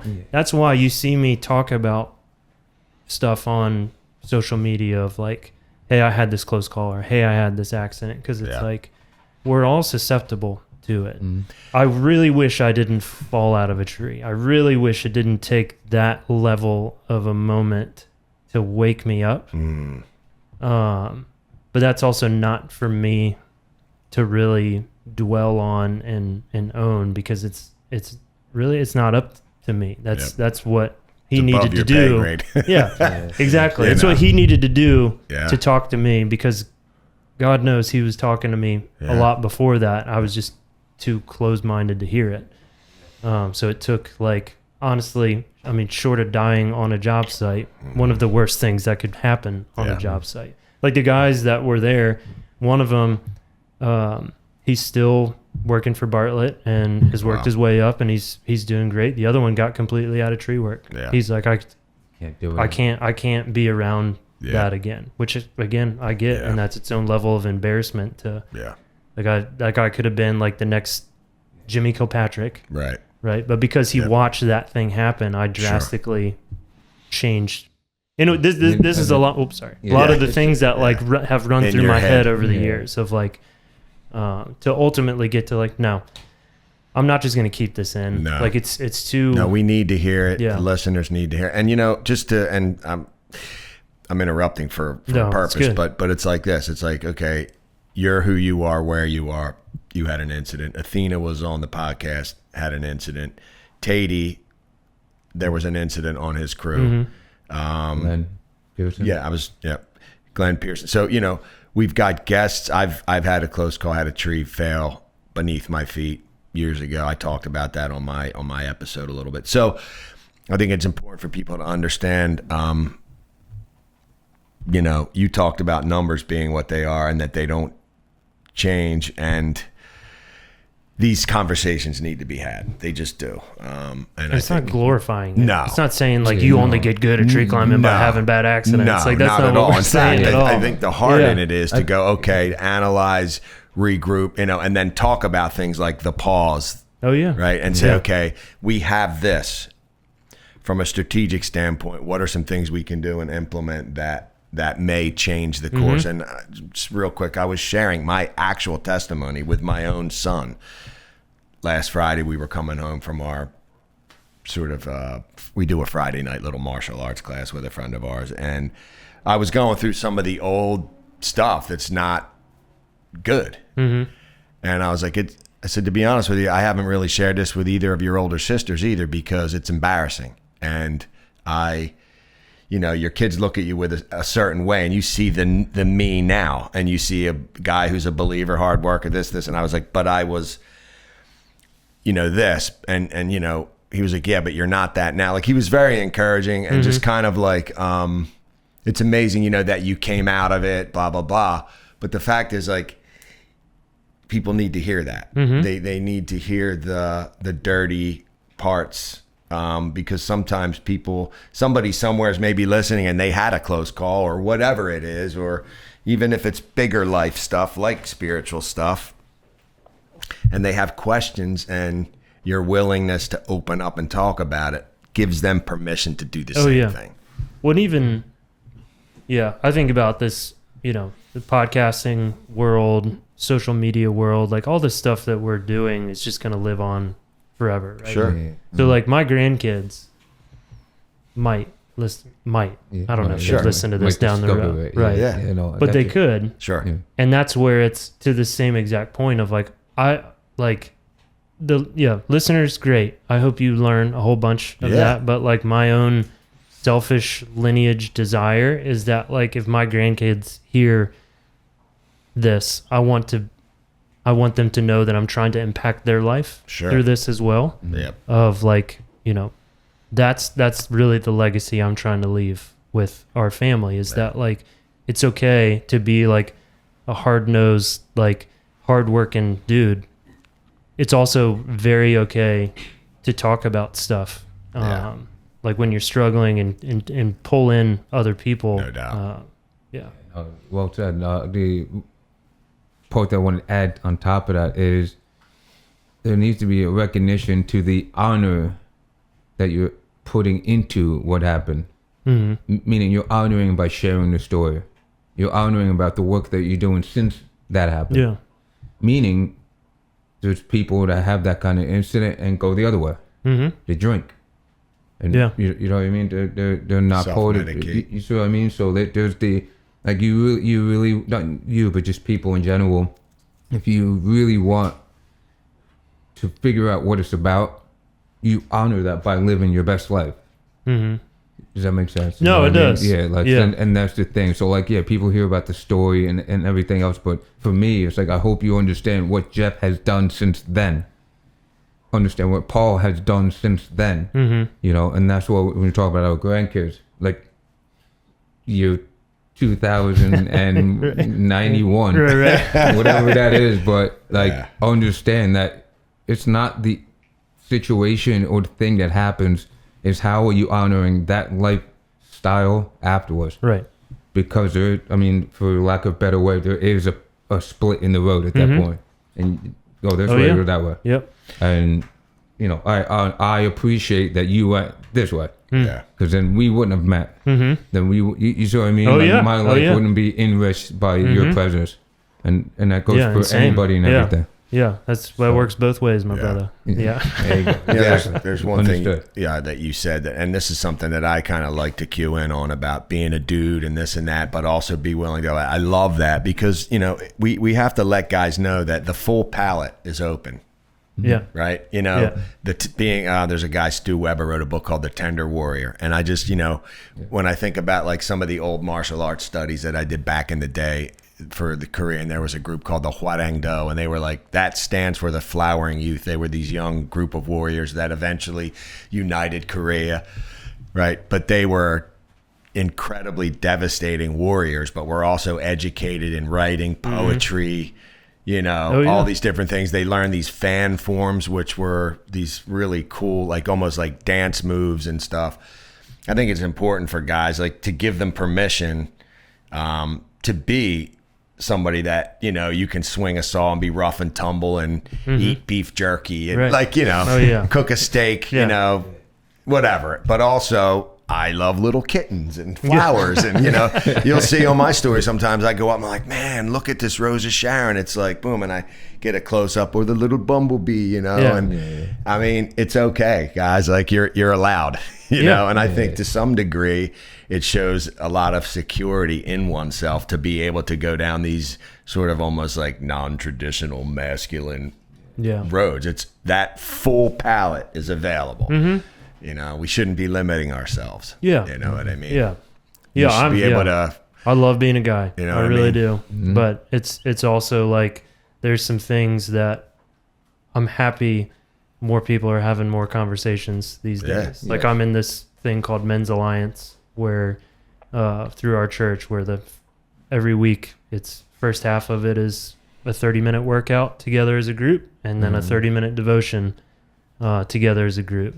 It's amazing how just like guys sweating like that breaks down barriers to where they'll actually like be willing to be like get into some like life struggles. It's great. Again, awesome. it gets into that community side of things. Like Definitely. the more we're isolated, the more we obsess over ourselves. Just the worse it is. Like we need other people. Yeah, there's an old Abraham Lincoln quote, and I'm going to butcher it. Something to the effect of, to help another with their struggles is to forget one's own. Something like that. Like it's like, if I press in here, my stuff seems, I mean, how many times have you had that? You think you're having a bad week.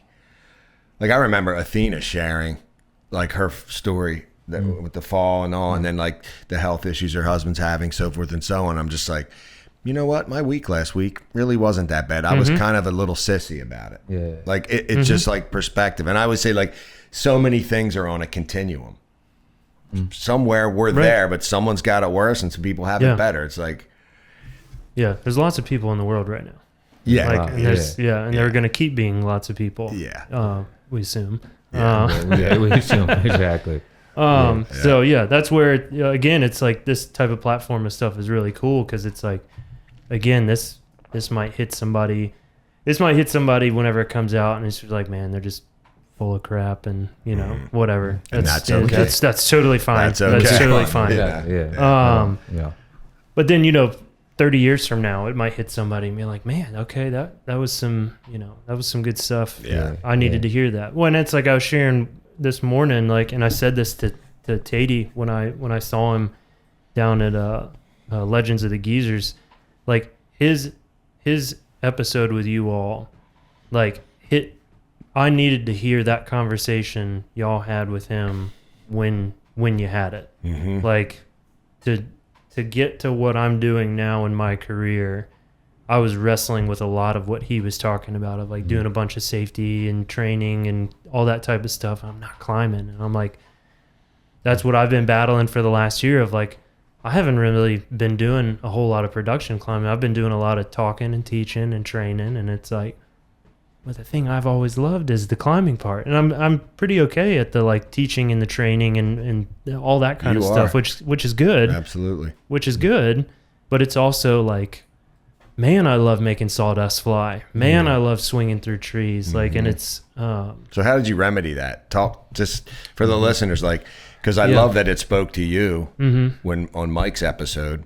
And now here you are. This is your chance. This is your platform. That affected you because you were dealing with a similar situation. Right. Just kind of like you walk us through I was production climbing, then I moved into this role, then I realized, and now I moved. So kind of just that little glimpse. Yeah. So I've been at True Timber for 6 years now. And a lot of what I was doing initially was mostly production climbing, but then also like training in-house. And then slowly but surely we built it to where we were doing more like industry training. Like like one of my good buds, Drew Donovan, he was running the operations of True Timber at the time. So, and he did like very active in the industry. He works for RBI Shelter now and still super active.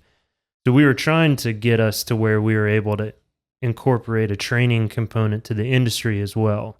So we're building that up, and then, it's that whole like roads diverging thing. Like eventually it started to hit like, okay, now we have more of a demand for not only out of house training, but in-house training that needs to happen. Like our people are progressing up to a point where like, I don't necessarily need to go in and save the day all the time. Yep. Like I can be on site to be there more as like just that trainer role of like, I'll be on the ground, or I'll just come up in the tree and be in the tree with you and walk you through different stuff. And it was great. I mean, like, and everyone has benefited greatly because we have a lot of high level tree climbers and arborists now because of how much we've invested in training. So it's like, it's great. Like investing in training pays off. It doesn't pay off maybe initially, like especially from that like running and gunning type production mindset. It's really difficult to justify that investment, but it just takes time. Especially like if employees feel invested in, they're going to be more apt, not to say that it's a fix-all, but they're more apt to stay around. And we've just seen proof of that in Richmond is folks stay around and then they get progressively better at climbing. So when Scott, our founder, sold the company to Canopy, just seemingly overnight became a part of this larger thing where there's companies all across the country, that there wasn't much in the way of safety and training happening across all the different companies, which again is like very normal in tree work. Like most of these are relatively small companies that just have been very production oriented, like the lion's share of this industry. So I stepped, like I'm, again, more of a yes man than I probably should be at times. So I stepped in to like help with safety and training on a larger, more national level. And it's been awesome because I've seen change happen, and not like monumental change, but like, chaps are being worn more, helmets are being worn more, like better work practices. There's like systems in place that weren't in place before. There's documentation, and there's all the compliance side of stuff. But it's also just like, man, this is good, but it's also not like my unique ability. It's not the thing that I love to do. I'm doing it because it's needed and it's impactful and it's helpful. And I love that. I love that. I know we're making very positive impact and change in the individual lives of these people in these different companies. Now, while all that's happening, it means I'm also traveling a lot, which means I'm away from my wife and children, and I'm flying climbing gear all over the country and using it very sparingly. Honestly, it's mainly like after work, I'm just going and wreck climbing after work and the nice thing about the comp community is I've got friends in different parts of the country. So it's like, hey, let's, if you're not too tired after work, or even if you are, just tell me where I can go climb a tree. Exactly. Yeah. But I just wasn't climbing as much. And I even have saw proof of that in my competition season this past year, of like that lack of production climbing translate the same way a lot of training and just climbing at work transfers in a positive way into competition. The inverse is also true. If you're not doing a lot of it, it's really difficult to then ramp it up and be good at competing. So it was just a lot of prayer, a lot of reconciling that, like, what is it that is actually important in my life? Like God, my family, and climbing. Like I love it. That's awesome. I love it. Yeah. That's where a lot of prayer, a lot of prayer was put into this. And then even just different doors seem to open themselves back up to then be able to go back into true timber. Like my good buddy, who is our general manager, just went on sabbatical and then was just like, I'm not going to come back. So he was running the day-to-day operations. I stepped back in more of like an interim type capacity, and then was just like, oh man, seems like a bit of an answered prayer in a way, because it's like I've climbed a bunch these last couple of weeks. Like this feels good. And it's like I'm getting home. So before, when I was traveling a bunch, I could make my schedule be more flexible. So when I was home, I was home, and we had a lot of flexibility around that, like more remoteness. But then I'd be gone for a week at a time, and then so now I get home honestly later than any of us would want me to be, because it's back in the day-to-day grind of tree work. But I land at home every day. Like I still have dinner with Kelsey and the kids, and I might fall asleep on the couch from all the climbing and all the work and all that type of stuff. But that was the big thing of Kelsey. I just want you, like, if you're just home, like in whatever state that is. But then listening to Mike talk about going through that same struggle, because like at the time I was like, I don't know what I'm gonna like. I don't really know how. I've not been in this spot before where it's like to a certain extent, I'm living kind of what I thought was my dream job. Like I chased down, one of my big mentors in this industry was Rob Springer, who's Division 4 safety manager for Bartlett. And he was doing a very similar thing of like traveling around and doing training, but like wanted to be like in with the guys. And so in a lot of ways I was like, okay, well, I've now kind of like reached my dream, and it's not. It's just another example of like, this actually isn't as fulfilling as I thought it was going to. Like, it's rewarding for sure. Like, make no mistake about it. Like, I love and still firmly believe that that type of stuff needs to happen. It's just also like it's not my unique ability. Like, my unique ability is climbing trees. So when I'm getting to do that and I'm like, that cup is filled in a way and I'm super excited, I'm a better version of Jeff to everyone else around me, which still is an idolization I recognize of climbing. Like, it's something I have to reconcile with every day. But I do also recognize that when that cup is full or more filled, I have more to pour out into other people. Yeah, so I'll just use a parallel example. I remember doing some things at my old church, and I was working with this one specific person. And I remember, I don't know, it was worship team or something. We were doing worship together and singing and stuff. And I was just like, I'm having so much fun. It doesn't feel like it's service. Mm-hmm. And my buddy Jack looks at me and he goes, listen, man, if you're working in your area of giftedness that God has given you, it's not supposed to be work. Mm-hmm. And I went, oh. So two things. One, if this is what your design is and this is where you're supposed to be, it's okay. Mm-hmm. Right? If you feel the most authentic version, the most real version, the most alive, awake, available version of Jeff, when you're doing the thing that you love and feel designed for, Mm-hmm. it's okay. Oh yeah. The backside of it is just a thing of, as a 60-year-old guy, so I'm, 20 years older than you, there's going to be time for the couch. Yeah. Right. So in other words, I have these conversations with myself all the time. Now I'm not out, my kid's working it. We got a lift, which takes a lot of the climbs out, and so now I haven't been up. It's probably been a couple of months now. I did a climbing removal not that long, well, about 2 months ago. But anyway, the point being, while you can and you're fit and you're able, just do it. Yeah. Like same for you. Like, there's going to come a time, like, someone like myself or Bert, and I'm sure there are guys out there older that are still able to do, not with the frequency, the endurance, that you can when you're even in your 40s. So while you can, do it. Oh yeah. That's my advice to anyone listening. No, I appreciate that. It's just there's always going to be time like to go, you know what? Okay.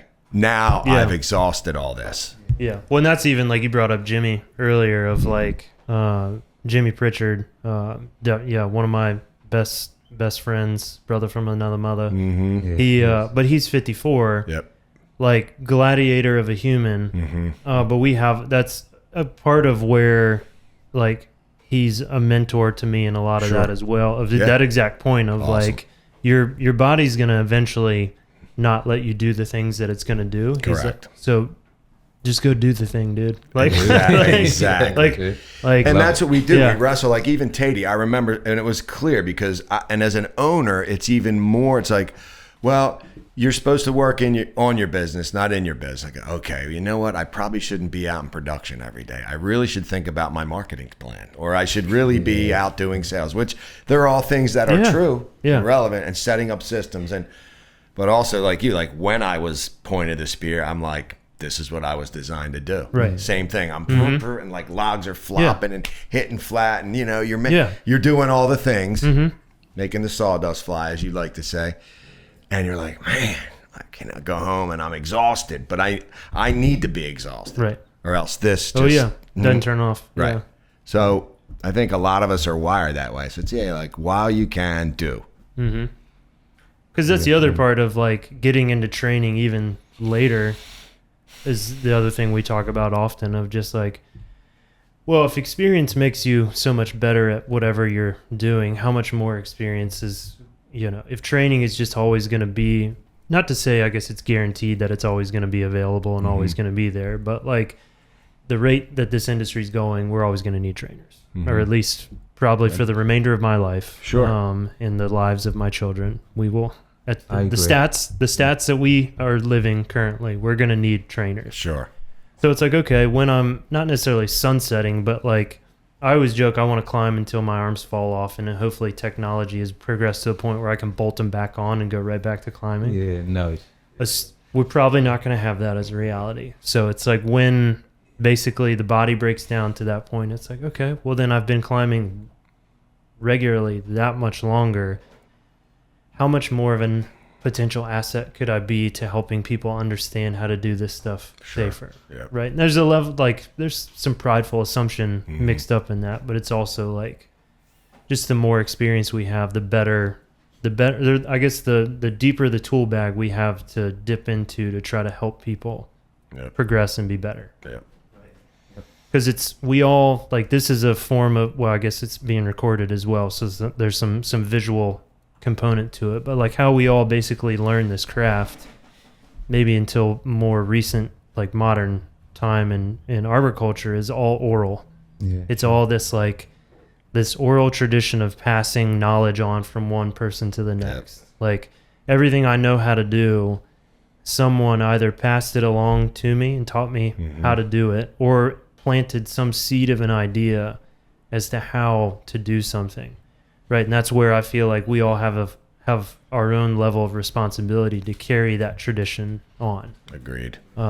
Like people pave the way for us to get where we are in this, and really in life. Sure. Like people have sacrificed a whole lot to get us to here. We should be willing to honor them and sacrifice moving forward. Something. Yeah, like.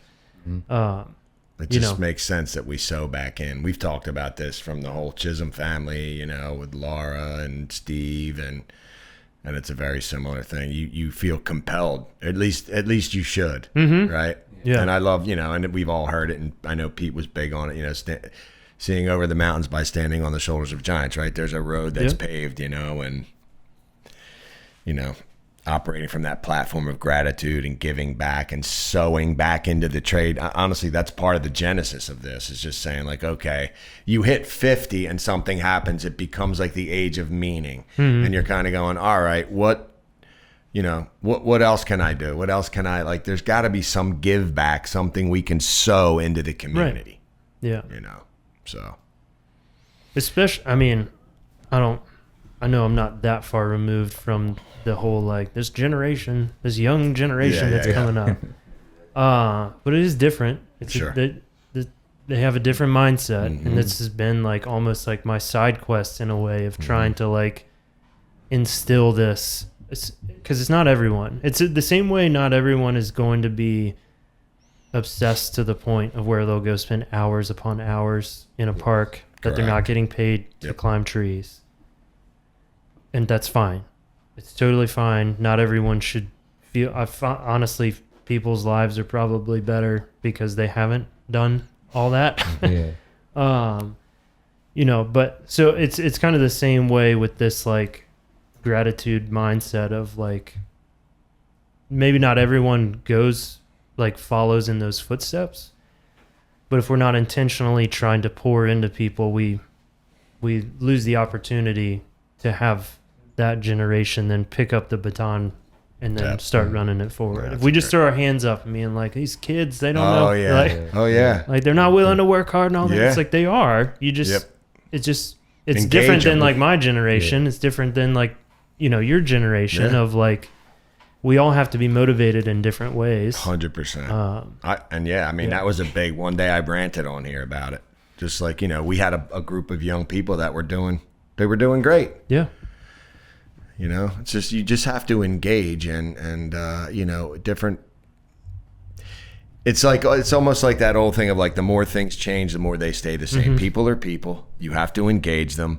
They have to know you care about them and that you're looking out for them and you're willing to invest. Right. Then they open up and they become available. Right. And then we can speak wisdom into that, perhaps. But I wanted to just, this has become a little bit of a theme too. Are there any things you're doing? Like, we know about your working out. You touched on that. So the physical, you're covered. Spiritually, I think we've covered as well. Anything you're doing special with like food intake, what you allow in your body, what you don't, what you like, that you could pass on? And if you've had some things where you've say like eaten poorly and it's affected you? Like, I always like the listeners to kind of know that, and not everybody does, but some do. Oh yeah. So where are you at with all that? So nutrition has been a big part of my life for, I would say, the entirety of my adult life. Okay. Because when I was, like I said earlier, like when I was like coming out of high school, early in workforce, like I was a puffy marshmallow version of Jeff. Okay. Like I think the heaviest I got to was like 235, and it wasn't like jacked Jeff 235. Okay. It was like you look at that picture and you're like, who is that man? And the only reason you know it's me is because I have a name tag that says Jeff. Hello, my name is Jeff. Yeah. Wow, my name is Jeff. Yeah. That's great. Yeah, that's super fun that I get that meme all the time. Oh, okay. That's fantastic. But so when I first started working for the Boy Scouts during the summers, is in the mountains, and I made like I guess kind of this maybe origins of this kind of accountability thing. My buddies at the camp, I was like, when we go to eat, don't let me go up for seconds. Like, I'm specifically going to work in these parts of the camp that are the furthest away from where we're sleeping and where we're eating. So that way it forces me to walk like uphill both ways in the snow, like that whole thing. Yeah. Like, that's great. But then do not let me go back up for seconds to try to then, which is, looking back on it, probably not the healthiest way of like expending a whole lot of calories through like just more activity than I was doing before, not replenish. So I was probably not setting myself up for, but they also were really good about listening to me, because they would literally hit me if I went back up for seconds. So I appreciate those friends for caring about me enough to listen to what I was asking. So when I got to Virginia Tech, I went plant-based for a while. Oh, wow. Okay. I was mostly vegetarian, but dabbled in veganism for a while. And I probably was that way for about 13 years, 12 or 13 years. No kidding. Okay. Really until the kids came, in which case it was like, well, the kids aren't eating this food that we're making. Yeah. So like Chick-fil-A is just the Lord's chicken. It's just so delicious. You take them. You can only order so many like salads there without the chicken before they accidentally put chicken in there. Or like I'm staring at Cedar and he hasn't eaten all his food, and the like dad in me is like, well, we can't let it go to waste. Yeah. So I eat it. So we've slowly incorporated meat back into where now. I made the joke with the Earharts not that long ago of like, watch, I'm going to go full carnivore now. Like, pendulum swing. I got to make up for lost time. What I discovered like when I was vegetarian for that long is like, while it was like super clean eating for the most, I mean, there's still, it's hard to get, it's easier now to get like protein. Yep. For that, especially the origins of this. So this is like 2006-ish when I went vegetarian. It was a lot of like beans, tofu. Yep. I have an addiction to peanut butter that still was very like, That's when I met you at Jambo. You like peanut butter. Yeah. Carrots and peanut butter. That's been my lunch for years. But what I've noticed since eating meat again is I don't consume as much food as I did when I was not eating meat. I feel like initially I felt way better going from the lifestyle I was leading as a teenager into becoming vegetarian, and like my joints didn't hurt as much, but that's probably because I just lost a bunch of weight. Yeah, and you cleaned up the garbage. Yeah, like I'm 160 pounds now. Like I've been. I was going to ask you that. So wow, that's quite. Yeah, I've hovered around that weight basically since 2008-ish. Yeah, so it's a 70-some pound swing. Oh wow. So like when I go backpacking and I like load it down to like a 40-pound pack, I'm like, I'm still not as big as I was as a teenager. Yeah. So it helped naturally shed all that weight, because it's, you flush a lot out. Oh, yeah. When there's that much Absolutely. fiber. Yeah. So yeah, you're Yeah, good pretty point. regular. Yeah. Pretty regular. Yeah. So, and then it also like translated, being lighter translates really well into the competition scene too, because Heck it's yeah. like the limb walk station. It doesn't feel you as much. Mm-hmm. So that's been, I wouldn't know about that.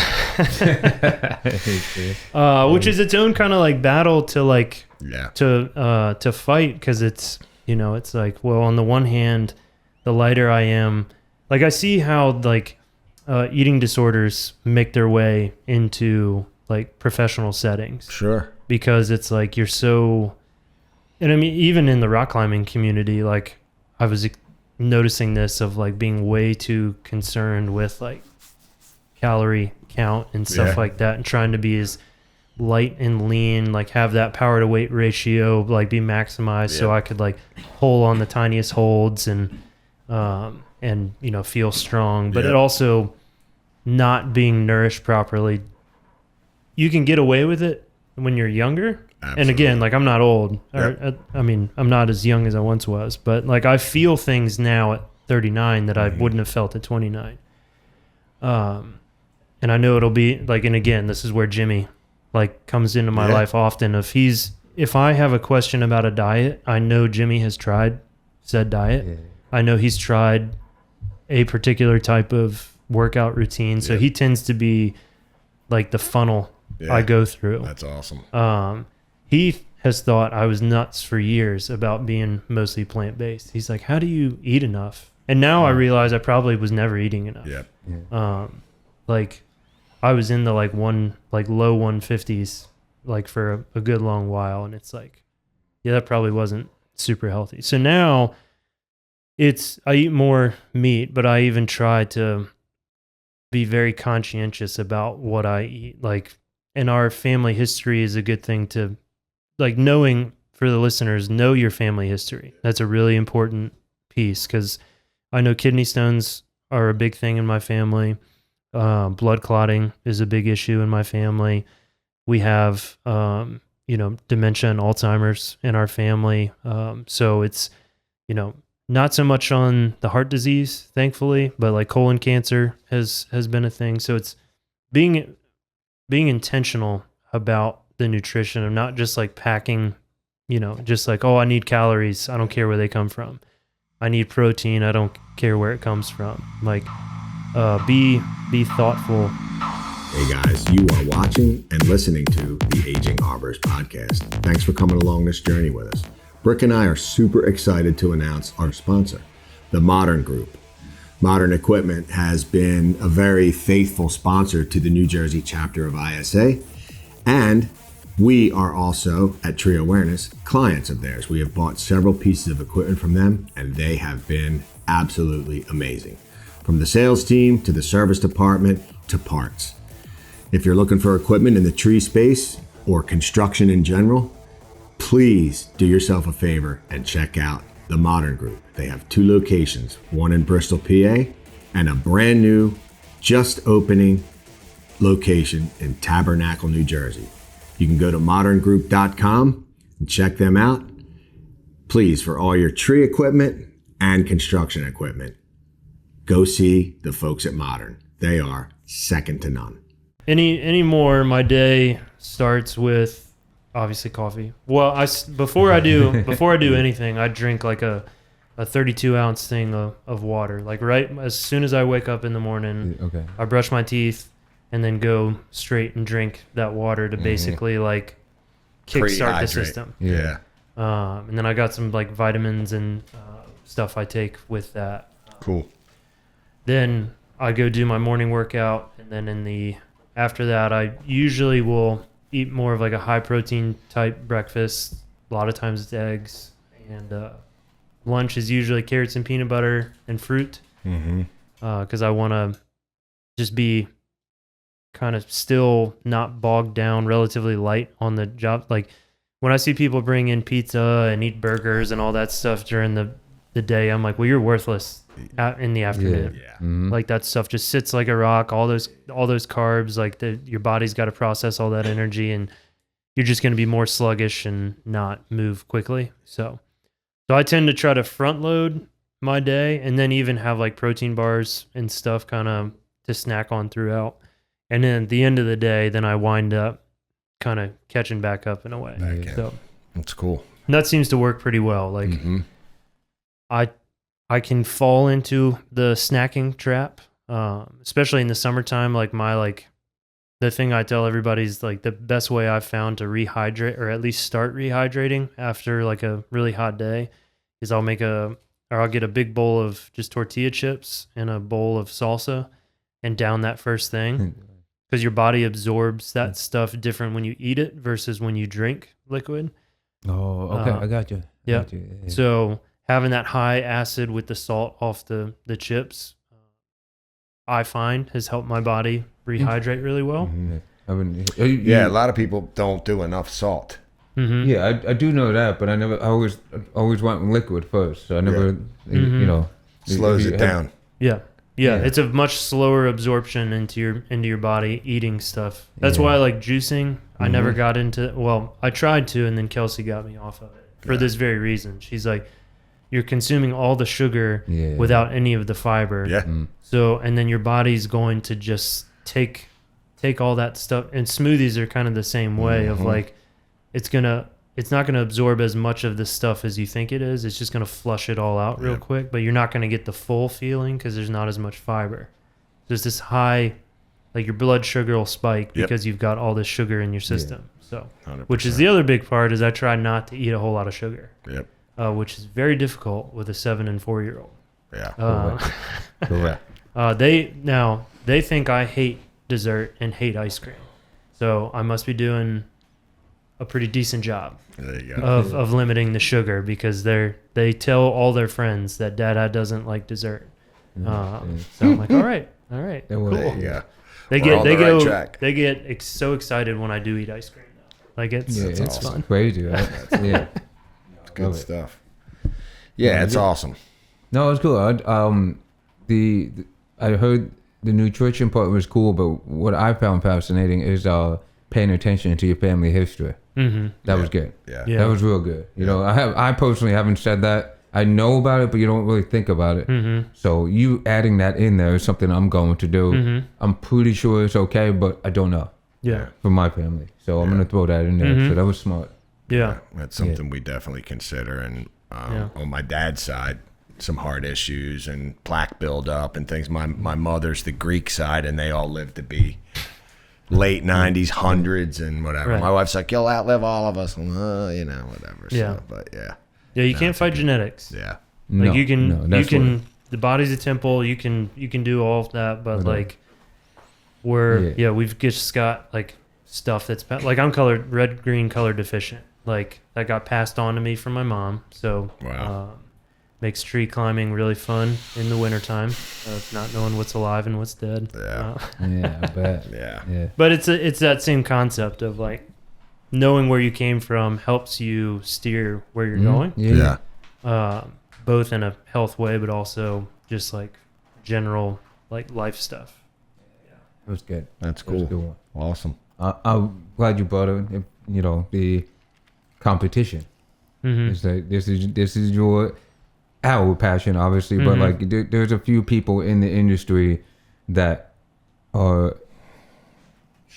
I won't say showing it, but doing it, but also looking to articulate it. And you're one of those people.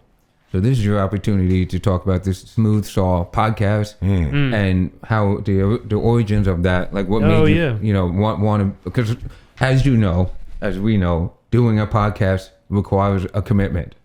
This isn't, in my opinion, it's not something you just do and it just works out. There's a lot of work involved, and you have a wife and you have a kid and you have a job. So adding this on top of the plate wasn't, an easy thing to do, so to speak, but there's a reason for it. And then dive into the competition scene and mindset. Yeah. Well, so first of all, I'll say it's par for the course of me just taking on more than I can chew. Is correct. This tends normal. Very, very, very normal for Jeff Inman here. Okay. Being like, oh, this will be a sick idea. Like, let's do this, and then you start getting into it. And like, wow, there's actually a lot that goes into this. Like. So the origin was Levi Woodall was doing a podcast, the Tree Climbers podcast, and he had me on there twice. The second time I was on, we were just talking about competition stuff, and I said in that podcast, I was like, Levi, somebody's got to start doing a podcast on just tree climbing competitions. Like, there's just so much information out there that even if you just go through the rule book, then like that has to be helpful to somebody. So shortly after that, I was like, okay, well, Jeff, let's put your money where your mouth's at. Let's see what this whole podcast business is about. And yeah, so like I said earlier, I started competing in 2013. I saw my very first tree climbing competition in 2012. It was in Maryland. It was the MAC. I still remember Tom Whitelock doing Belade Speed Climb. I still remember Chris Coates doing the work climb and just being like, I can't believe this is a thing.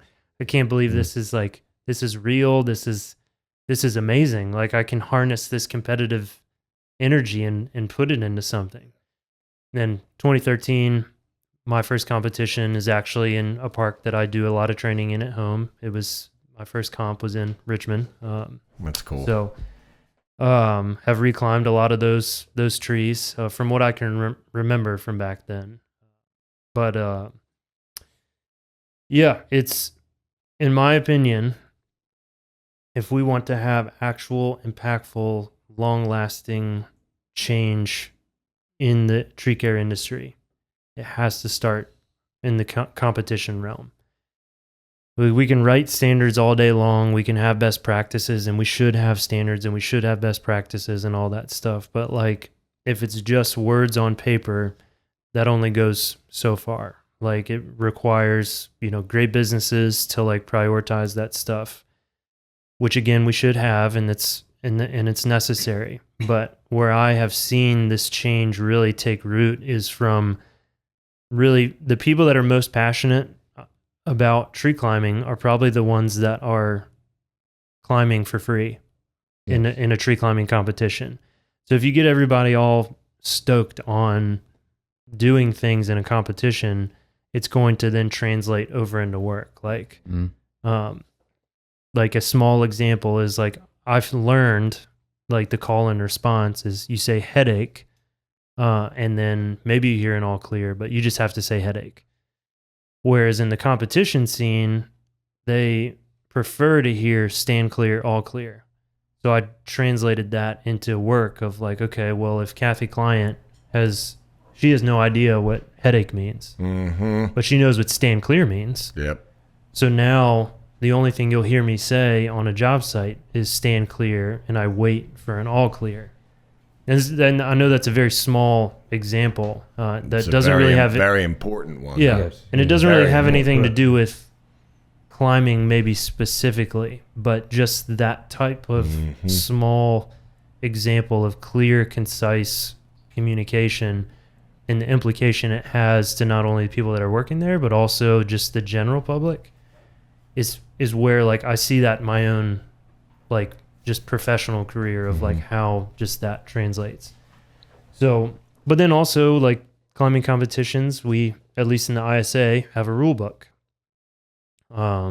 You could read that as a set of standards for tree climbing competitions, right? So if we're passionate enough to follow these rules in a rule book in a recreational based setting, why wouldn't we also be attentive to the standards, or maybe the better way to talk about it is a professional rule book, and apply those things to our day-to-day work? So That. That's good. yeah, again, because of how I know how my brain works, if I can turn, like I said, or if I can turn it into a game, Yep. then I have the potential to win the game. And I'm not always going to win the game. Like that's evident in my climbing competition career as well. You don't win everything, but like you're out there trying to win every day, and just that trying to win and that growth from the attempt is how you get better. It's how, it's pushed. We've pushed one another in this. Like we've pushed Evan. Like Evan made it to daggone Masters in North American because of this. Awesome. Like, I'm like, it's that whole like competitions we want to win so badly, but we also want our brothers and sisters in this to win so badly also. So like when Evan made Masters in North American down in Texas, I was like super emotional. Of course he wasn't there. He had left because he thought he didn't make it. Oh, Like he had left the park, and I was like, Evan, get your butt back here right now. Like you made it to Masters, homie. Like that's awesome. I Yeah.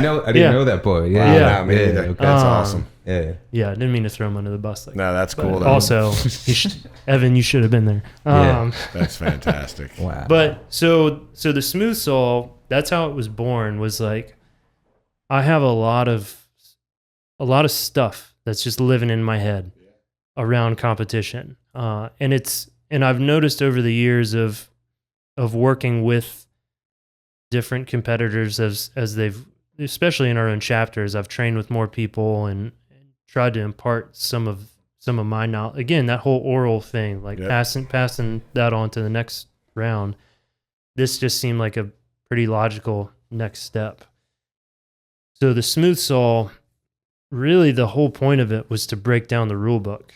That was my whole thing of like, if I just get the rule book done and then keep up with it as it gets updated, Yeah, that's cool.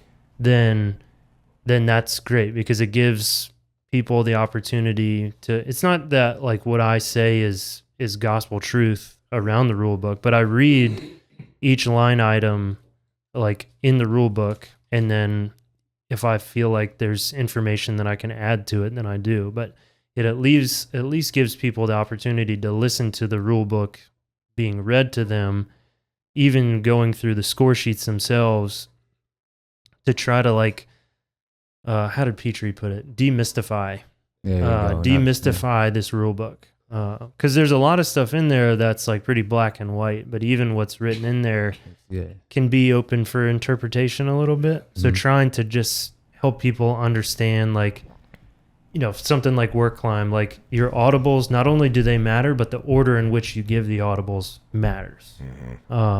There's a sequence to it, and if you don't follow the sequence properly, you're not going to get as high of a score. Get your max points. Yeah. So then naturally podcasting is like, well, it's always better when there's other people to talk to. When it's not just me in my basement at 11 o'clock at night, just pouring through the rule book night after night after night of just like, it's so funny to listen back to like those episodes too, of like, I was like punch drunk. Like when I'm like going through this, like I'm listening to myself laugh at these really stupid jokes because it's like 2 a.m. because I'm like still reading through it, and I'm like, why am I doing this? That's great. Why am I doing this? I love that. But then and it's not in a way to try to like get affirmation from people or like anything like that, but it does help when people are like, man, I was like not excited about competing, or I had lost my passion for competing, and then your podcast, reading through that, helped me get back into it. Or your podcast, you going through the aerial rescue event the way that you did, like I got a medal in aerial rescue, and I never have done that before. And it's like, that's exactly what this is about. That's it's passing, why you did it. Yeah. It's passing this, even if that's the whole thing with training in general, I've said of like, if it helps one person, whatever, like however much time and labor I've invested into it, it's changed the life of that one person. Yep. And who knows what that ripple means. Sure. Right? That one person like could be the next Scotty Forrest, or the next Jimmy Kilpatrick, and the next James Earhart, or whatever James Gigliotti, or James Pritchard, like the next Barton Allen Hall, like whatever, next Joe Hedger, name any of these big names. That was one of the things early in my career when I was like, they're just people, right? And they happen to be really good at what they're doing in the competition scene. So if they got to that point, why can't I get to that point? Like if I just put in the time, the energy, the effort, and just try, who knows what'll happen. And it's been pretty cool over the years to see how that has manifested itself. But with the podcast, it's also been really cool to have other people on to have these different conversations. And like Barton Allen Hall was the very first interview I ever did. That's awesome. It was right after we did the duel, and yeah, and I was sitting in a Starbucks parking lot recording this pod because it's a 13-hour time difference. So he's starting his day. The sun is setting here, and I still had to drive back to Richmond from Philly. But like that podcast with Bardo is the most downloaded of any of my episodes, which is also a fun thing. Just being like, I like stats and, the and all that. metrics. Yeah. It's really interesting. Of like what I would argue is the most informal of all the conversations I've had with folks was the most downloaded. And part is, he's our 3-time men's world champ. Sure, So it's like everybody's trying to glean wisdom off that. Of course. But also just like I could talk with Bardo all day. Like he just has this way about him to where he's really great at communicating and really great about sharing stuff. But I also love the Aussie energy of like, I'll tell you whatever you want, but you still have to be me. And like Barton won't say it the same way that like, Jamie will say it. And I think we all have that to a certain extent of like those of us that are willing to share, do so willingly, but also with this mindset of like, but I'm still going to show up and give it everything I've got. So, of course. Like at the end of the day, we're still going to go head to head on stuff. And it's that Proverbs verse of, so as iron sharpens iron, so does one man sharpen another. Like that's what I love about competition as well, because it forces us to be better. Like I have a whole podcast around just talking about tree climbing competition. I'll tell you everything that's in my brain. It still comes down to like, I'm going to show up, I'm going to step inside that tape, and I'm going to try to apply everything that I know how to do into that. And hopefully I win. Yeah. Like I walk into every comp where I want to win. Yeah. That makes 100% sense. Yeah. No, it's good. Love it. It does. Yeah. That's but awesome. it's been cool to have these different conversations with different people in different parts of the world that we're all sharing the same sentiment. And I think it affirms a lot of things of like, if you show up on time with a good attitude, work really hard, the sky's really the limit. Good things will happen. Yeah. And we talk a lot on here about just controlling the controllables. And those are the things that are the easiest. There's always going to be some random thing that life throws at us that we have to adapt, adjust the sail, if you will. But the controllables are what you just spoke about. It's you think about routines, but and it's funny because I do quote Jocko quite a bit, but that's really when you think about the discipline equaling freedom, that's kind of what that means. If you have all of those things lined up, to the point where I have my water in my coffee kettle, the coffee's ground, the French press is there, my clothes are laid out, there's my socks, there's my pants. Do I need chainsaw pants tomorrow? Am I cutting or am I working a loft, in the bucket, whatever. So it's controlling the controllables and just having that discipline to prepare and then showing up and just, I'm stacking victories early. Right. And then I feel more ready and prepared to deal with any sail adjustments I need to have. Yeah. And it's just like the sky becomes the limit. That gives you the freedom. You have that basis, that foundation to work off of. Yeah, because in competition, there are certain things that are always going to be the same no matter what trees they're in, what location you're in. Like your setup time in ascent is going to start the same way.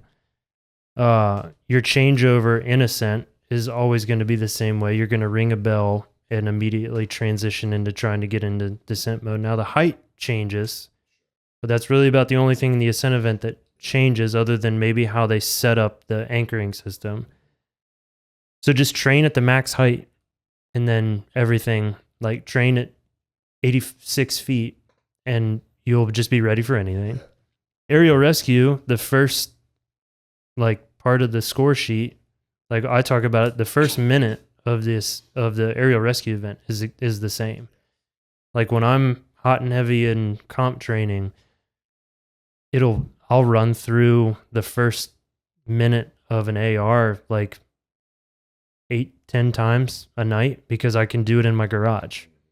Like it's a rope. Like I know between 57 and 59 seconds, my feet are off the ground every single time. Like it doesn't matter the site. And he's like 57 to 59 seconds, I'm off the ground. Yep. You know, work climb is hard to repeat that other than just you can practice like moving on the ground, like intentional moving around. Throw line, the heights are going to be the same, but you can even have your own routine inside that. That can always be the same. Everybody loves to make fun of my little heel click when I throw. So I do a two-handed like granny toss when I'm throwing throw line, but you'll know right before I'm about to throw because you'll see my feet like I don't I don't know if y'all play, well, I know you play golf, but I don't know if you do. But like it's like when you're in a bunker in the sand trap, and before you hit the ball, you watch golfers dig their feet down. Oh, sure. Yeah. Mm-hmm. I don't know when I started doing this, but that is the like telltale sign that I'm about to throw line is my feet dig into the ground like that. From God knows how many hours of practice. So it's that same thing of like identifying whether it's work, whether it's competition, like what can be systemized and what's repeatable. Yeah. And then have those things that are repeatable so committed to muscle memory to where you don't have to think about it again. Yep. It's almost like a checkbox of like, okay, I'm done with that. It frees you up to then really like in competition, it then really frees you up to maximize the points everywhere else. Because it's like, okay, if I know I'm leaving the ground, say 59 seconds on a little bit longer of an assessment on the ground, that means I've got 4 minutes in the air where the majority of the points are. 4 minutes to smoothly ascend and move through the tree and really do some great victim care and slow controlled descent. Or if it's a weird, like if it's ITCC or North American or something, when you've got to do something weird, like a little bit extra, like it gives you time. And it's the same thing on a job site. Like the faster you're in the air, that's where all the points are. That's where all the cuts are. That's where all the branches are. So the faster you're in the air, it frees you up to be more creative and more efficient with the task. So this is part of where like I draw this parallel between competition and work of like, if you're that dialed into, again, something that's free. That's key point. Yeah. Yeah. Like you're not getting paid, like, you know, even ambassadors are getting paid like a very trivial amount to be ambassadors. Sure. Like if you win competitions, you're getting a very trivial amount of money to like, Right. certainly it's a terrible ROI. Yeah. Like, if you look at it from that perspective, the amount of time that goes into what you then get back monetarily. But if we're that obsessed over a game, that then translates into our like real, like professional game of, No, I agree with it. I keep trying to emphasize to people who are getting into it. It's like there is so much happening. Let's just stick with tree work. There's so much happening in what you do. Mm-hmm. You still want to pay attention to what you're doing and what happens after you do it. Mm-hmm. Meaning that the information, if somebody were to pay for that, it'd be very expensive. Yeah. Which is the experience part, right?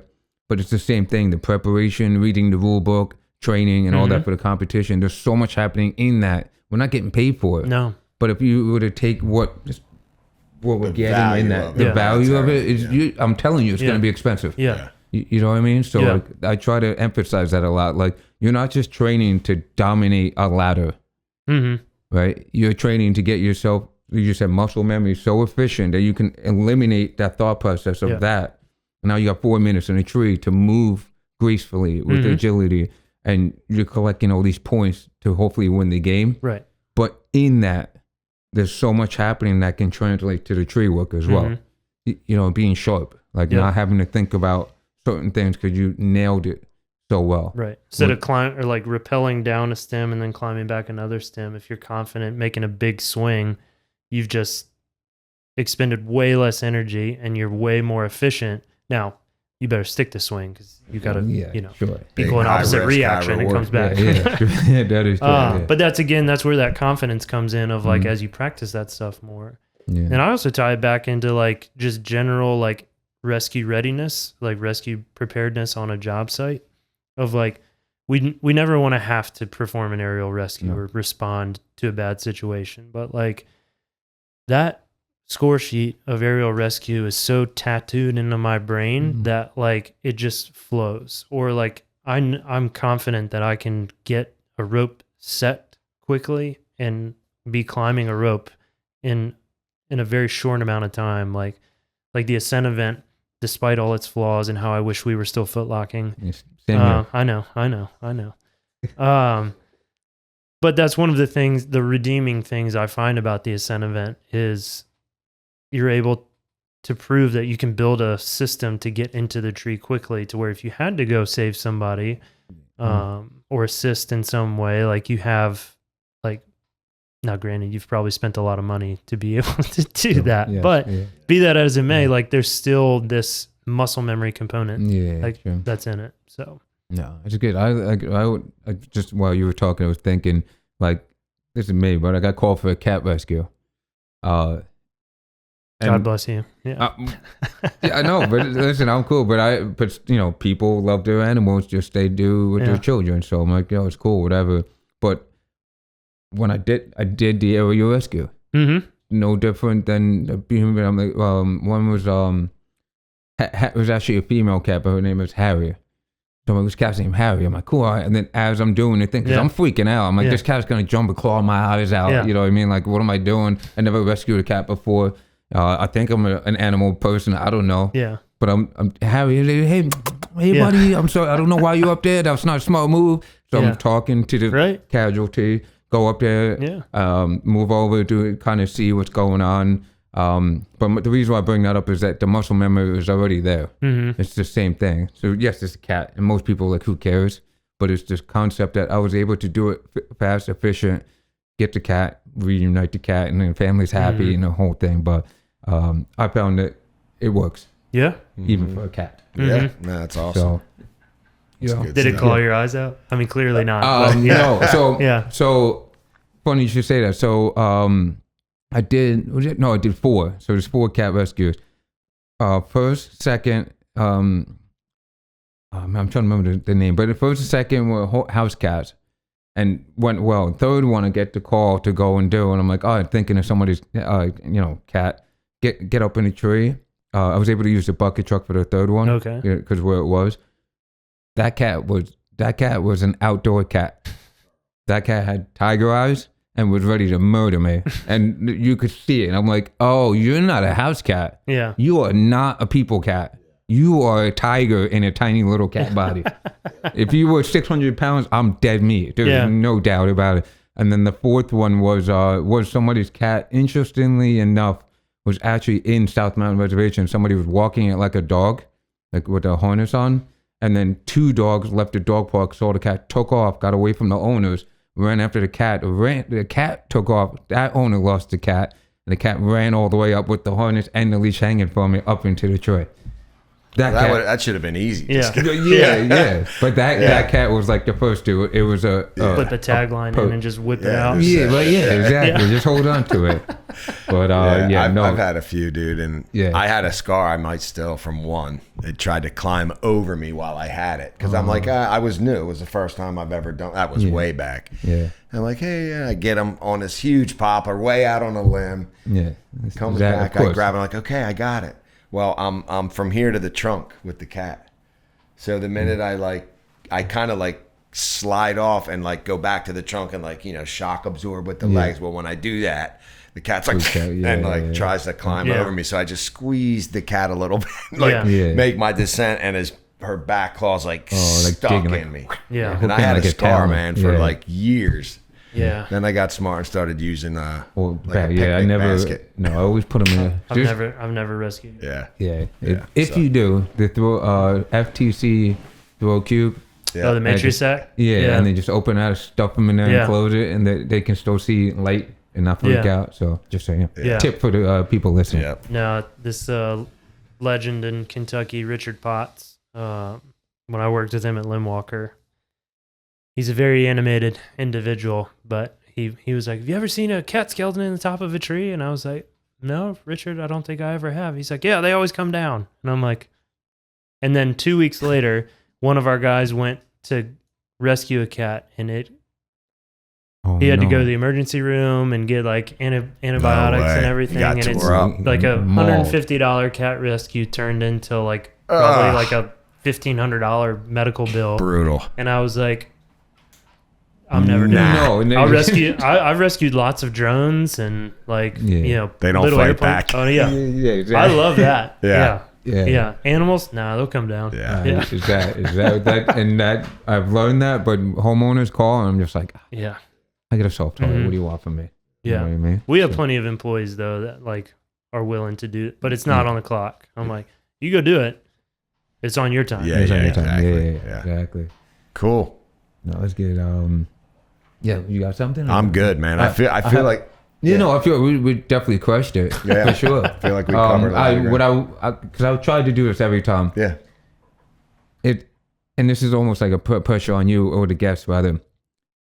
Is if you're willing to share it, is there something that you do on your personal time that nobody would know about, and are you willing to share it, kind of thing? So, I play the guitar, and I can do this or whatever. I backgammon. I go to church. I don't know. Like I always feel like there's something that people are involved with that. It's outside of the norm Outside of of- what yeah. we're talking about. It's like, Yeah, like something- just something I that play you- bocce on the weekends Yeah, or something. yeah, You know what yeah. I mean? Like I don't know. I just feel like there's always something, and we never get a chance to like do that. So Trying to think, because I mean, I'm a pretty open book. yeah, This is where it's a little difficult.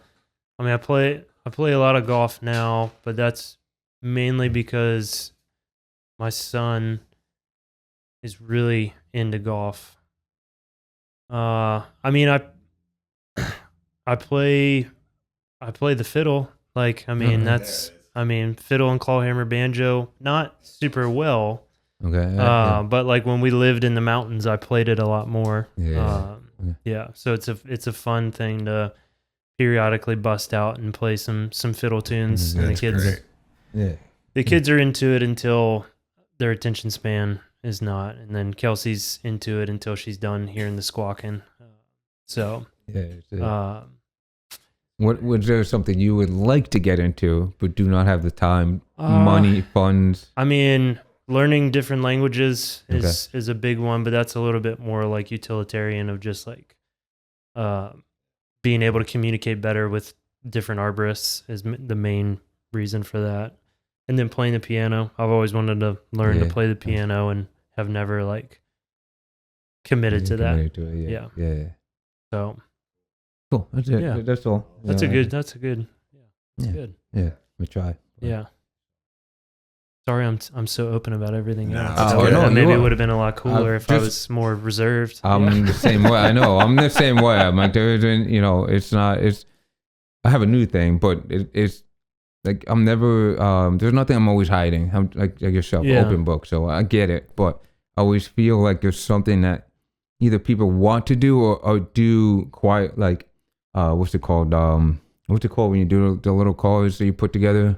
Models? Model car. Like people, fascinating. Like, oh, yeah, look what I did. But nobody cares about it, so they don't really talk about it. I don't have the patience for stuff like the kids are really into Legos, and I'm just like, I can't, man. I'm not into this. There Like, you go. Yeah. So. yeah. I mean, it's kind of funny because it hits on exactly what you're talking about. The first time Mark put a video on his Instagram of him playing the guitar, I was like, Yeah. I didn't Yeah. know Mark played the guitar, but then I realized like Steve and Laura were on worship team at their church, and like Steve plays guitar and he was in a band, and Joe plays drums. And like there's this whole, they were raised with music, and I know Mark loves music, and so it was like, oh, well, that makes sense. But I was pretty surprised by it. Yeah. So it's kind of, it's kind of cool. Yeah. Yeah. Yeah. Yeah. Anyway, so I Cool. think we're good. Yeah, I mean, yeah. There's always these little side things. Like I love to cook. Yeah. You know? Oh, God. I didn't. Yeah, Yeah. love to cook, man. I mean, you see me doing the green egg stuff, but I like sauteing and chopping, and you know, I like all of it, you know. Yeah, So, yeah. and That's I what I think mean. But seeing like, I don't know, you probably saw like him, how excited he was just now saying that. Like that's yeah. what I'm talking about. Yeah. Like, Oh, yeah. that's the point. Like you don't get paid for that. You don't. Yeah. But that's living. You know what I mean? Yeah. Like my daughter's upset. I mean, she's for 2 years now. Like, and she's fantastic at it with bacon, but from scratch. Give her anything. Nice. I want this. She loves to like get the That's ingredients, chemistry, and bro. everything has to be from scratch. Yeah. Oh, Everything, and good at it. That's Like, because awesome. I put people on the spot. I'm like, just Yeah. tell me the truth. yeah. I know this is wonderful. I mean, for Yeah. real. It's like, no, she's really good at it. That's you know? great. And it's funny because I can't bake to save my life. No, because it's I'm- more, you know, cooking's like, boom, you know what? Yeah. Garlic. Yeah, You know, it's like, yeah. bam, Yeah, you know, exactly. like Yeah. whatever. No, right? Baking's like, I remember looking and go, well, why do I need to do it like this? It all goes in the same bowl, and you're like, Right. and it Yeah, comes out yeah. like flopped, Yeah. you know. It's Oh, like, yeah. no, the order, the measurements, it's like, it's precise. It's precise. Yeah. Yeah. Okay, you know. Yeah. Yeah. Yeah. Yeah. That's. Yep. We're in the right profession. Yeah, no. Yeah, correct. that's telling. Yes. Isn't it See? though? That's Yeah. great, man. That's right. That's right. You know. Yeah. Yeah. It can't be exact because we don't know what the Yeah, I exacts know. are. I We'll know. figure it Yeah, out. exactly. A little bit of Yeah, this, a little bit of exactly. tangle, this over here. Right. It should clear that. Maybe. Yeah. Yeah. We'll see. Good Broken thing we pens. have a natural cognition built into the system. Yeah. Right. Yeah, that's cool. awesome. All Yeah, right, man. man. So yeah, No, dude. everybody's good. Love you. Thank you very much Love for you too, making the dude. trip because it was actually more than 4 hours, almost Yeah. 4.5, I believe. Yeah. Come up here. So thank Yeah. you. Thank you, Kelsey, for being patient and letting the man Absolutely. come up here before you go on a wonderful trip. And that's it, man. I'm glad that you're doing well. Thank you. Yeah. What's your time of departure tomorrow? What time you rolling? 1 out? o'clock. Well, our flight leaves at 1, so we'll Okay. probably get there at 12. Like in the afternoon? Mhm. Like yeah. Yeah. Okay. Yeah. Cool. Yeah. Are you packed? Everyone except me. Okay. That's normal, though. Yeah. Right. And Yeah, how long? well, it's because I travel, or I mean, well, not now, but like Yeah. because I'm so used to traveling, I need 20 minutes tops. to Yeah, get- okay, especially yeah. it's just clothes. Like I'm not taking climbing gear. I'm not having to figure out. Sure. Like if we were going to like a climbing comp, I would have been packed 2 days ago. There we go. Because it's Yes. like I need this carabiner for this, you know. Yeah, I do know. Inventory, Oh yeah, strategy. yeah. Everything's Yeah. clean. Placement. Right. Yeah, gear inspection sheets filled out already. Yeah, That's Yeah. awesome. Love That's it. cool. Love it. Prepared. Oh yeah. Yes, sir. Well, I just want to echo what Brick said. It's always good when we get folks that I don't know well because we just deepen those chords, you know, and I'm always a fan of that. And then we have this the next time we see each other. This is already in Absolutely. the bag, you know, which is cool. I appreciate so much about what you're doing. But also, your passion for the industry, your willingness to share, the willingness to drive up here. You know, it's awesome. And I wish you nothing but the best. Look forward to the next time we can talk. And I hope the trip is rich and exciting and Yeah. that you see all the princesses and everything. Oh yeah. You know, Yeah. but yeah. Excited to see my family. So excited. yeah, that's Yeah. There you awesome. go. Good stuff, Yeah. man. Well, until No, I appreciate the opportunity Yeah. to be here, and thanks again for what you all are doing and just bringing just different conversations. Right, we all have some variation of a theme of the same type of yeah. mindset, but it's super important to just have these conversations. Like, Yeah. thank you. Yeah, you're welcome. Absolutely. Most welcome. And just as a final thought, prompted by what you're saying, because my mind just went sideways when I was trying to close it out, which happens.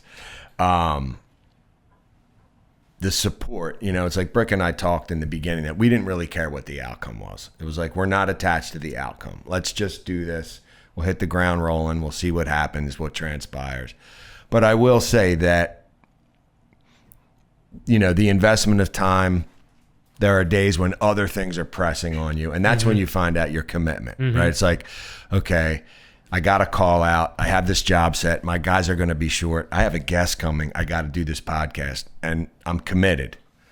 So we're not doing it for any accolades or, financial gain or anything like that. It's really to sow back into the industry. But I will say, when you have the support of someone like yourself and maybe you're having a day and you get a random DM and it's like, hey, you know, I listened to Tatey, I listened to Pete and this, and I shared this with someone, and, you know, Chris Gerard's another one. He'll text us, hey, just listen, great episode. Or you run into somebody and they just share the impact. That's the payment in terms of, that's not the payment as much as the purpose. Mm-hmm. That's the reason. Yeah. And so when you see that it's doing what it was intended to do, it's like, okay, we're not just flapping our lips for no reason. So. I also think it's totally okay that if you all do wind up making some sort of income off of this labor, that it's totally fine inside that as well. Yep. Like, because again, I'll echo it, like looking into the camera, speaking directly like this. There's what you listen to for however long we've been talking to about this whole time. There are hours, 3 hours, hours more that go in to the back end of producing what you're now listening to on wherever you're streaming this or watching it. Like it's like, if I hope and pray that you all get sponsors that give you some additional like stuff that gives you some more, just to kind of sweeten the pot a little bit. Because the heart of it will always be the same. Like, and I don't ever, I would never expect that the why of this would change. But I do hope that like more people pay attention that can then support you all with this mission. Like that's awesome. Yeah. And you know what? Totally it's so great to have you say it instead of like, you know, you feel like you're peddling your wares, so to speak. And Modern has stepped up. Modern Group has sponsored. So that's been great. And I've had some friends say that, you know, they will. And Ben puts a commercial in the middle of the podcast or whatever. But sponsored by BetterHelp. Yeah. Yeah. but you know, I mean, listen, man, you know, you opened up the can. So it's, you know, I figured at some point Ben and I will sit down and Brick and we'll just we'll put it out there like, hey, you know, this is all funded by Tree Awareness, my company, you know, and last winter was tough. Like it was tight and I wasn't willing to pull the plug on it because this is so meaningful to me. Yeah. You know, and so it's fully just funded by my small little operation here. So yeah, I mean, that's, if you cover production costs and, you know, he's driving, like we all thank everybody for driving 4 hours, 3 hours. He's coming 2 hours every single month. Right. And 2 hours back and has a family and kids and they're young and he's taking time off from work. So there's a whole sacrifice there too. So that's where it's like, I don't want anyone to ever, I don't know, think weirdly about it. It's like, there's a lot that goes into it. Yeah. And I firmly believe like you should be compensated for what I mean, there's still like a labor of love component that goes into it, and don't be intrinsically motivated by money and all that stuff. Correct. But I will be an advocate for you all of like it's totally cool, and I really hope and pray that you start like getting a little bit of coin. I dig it. I appreciate it. Yeah, no, that's nice of you to say that and put that out there. He was not paid, by the way, to say that.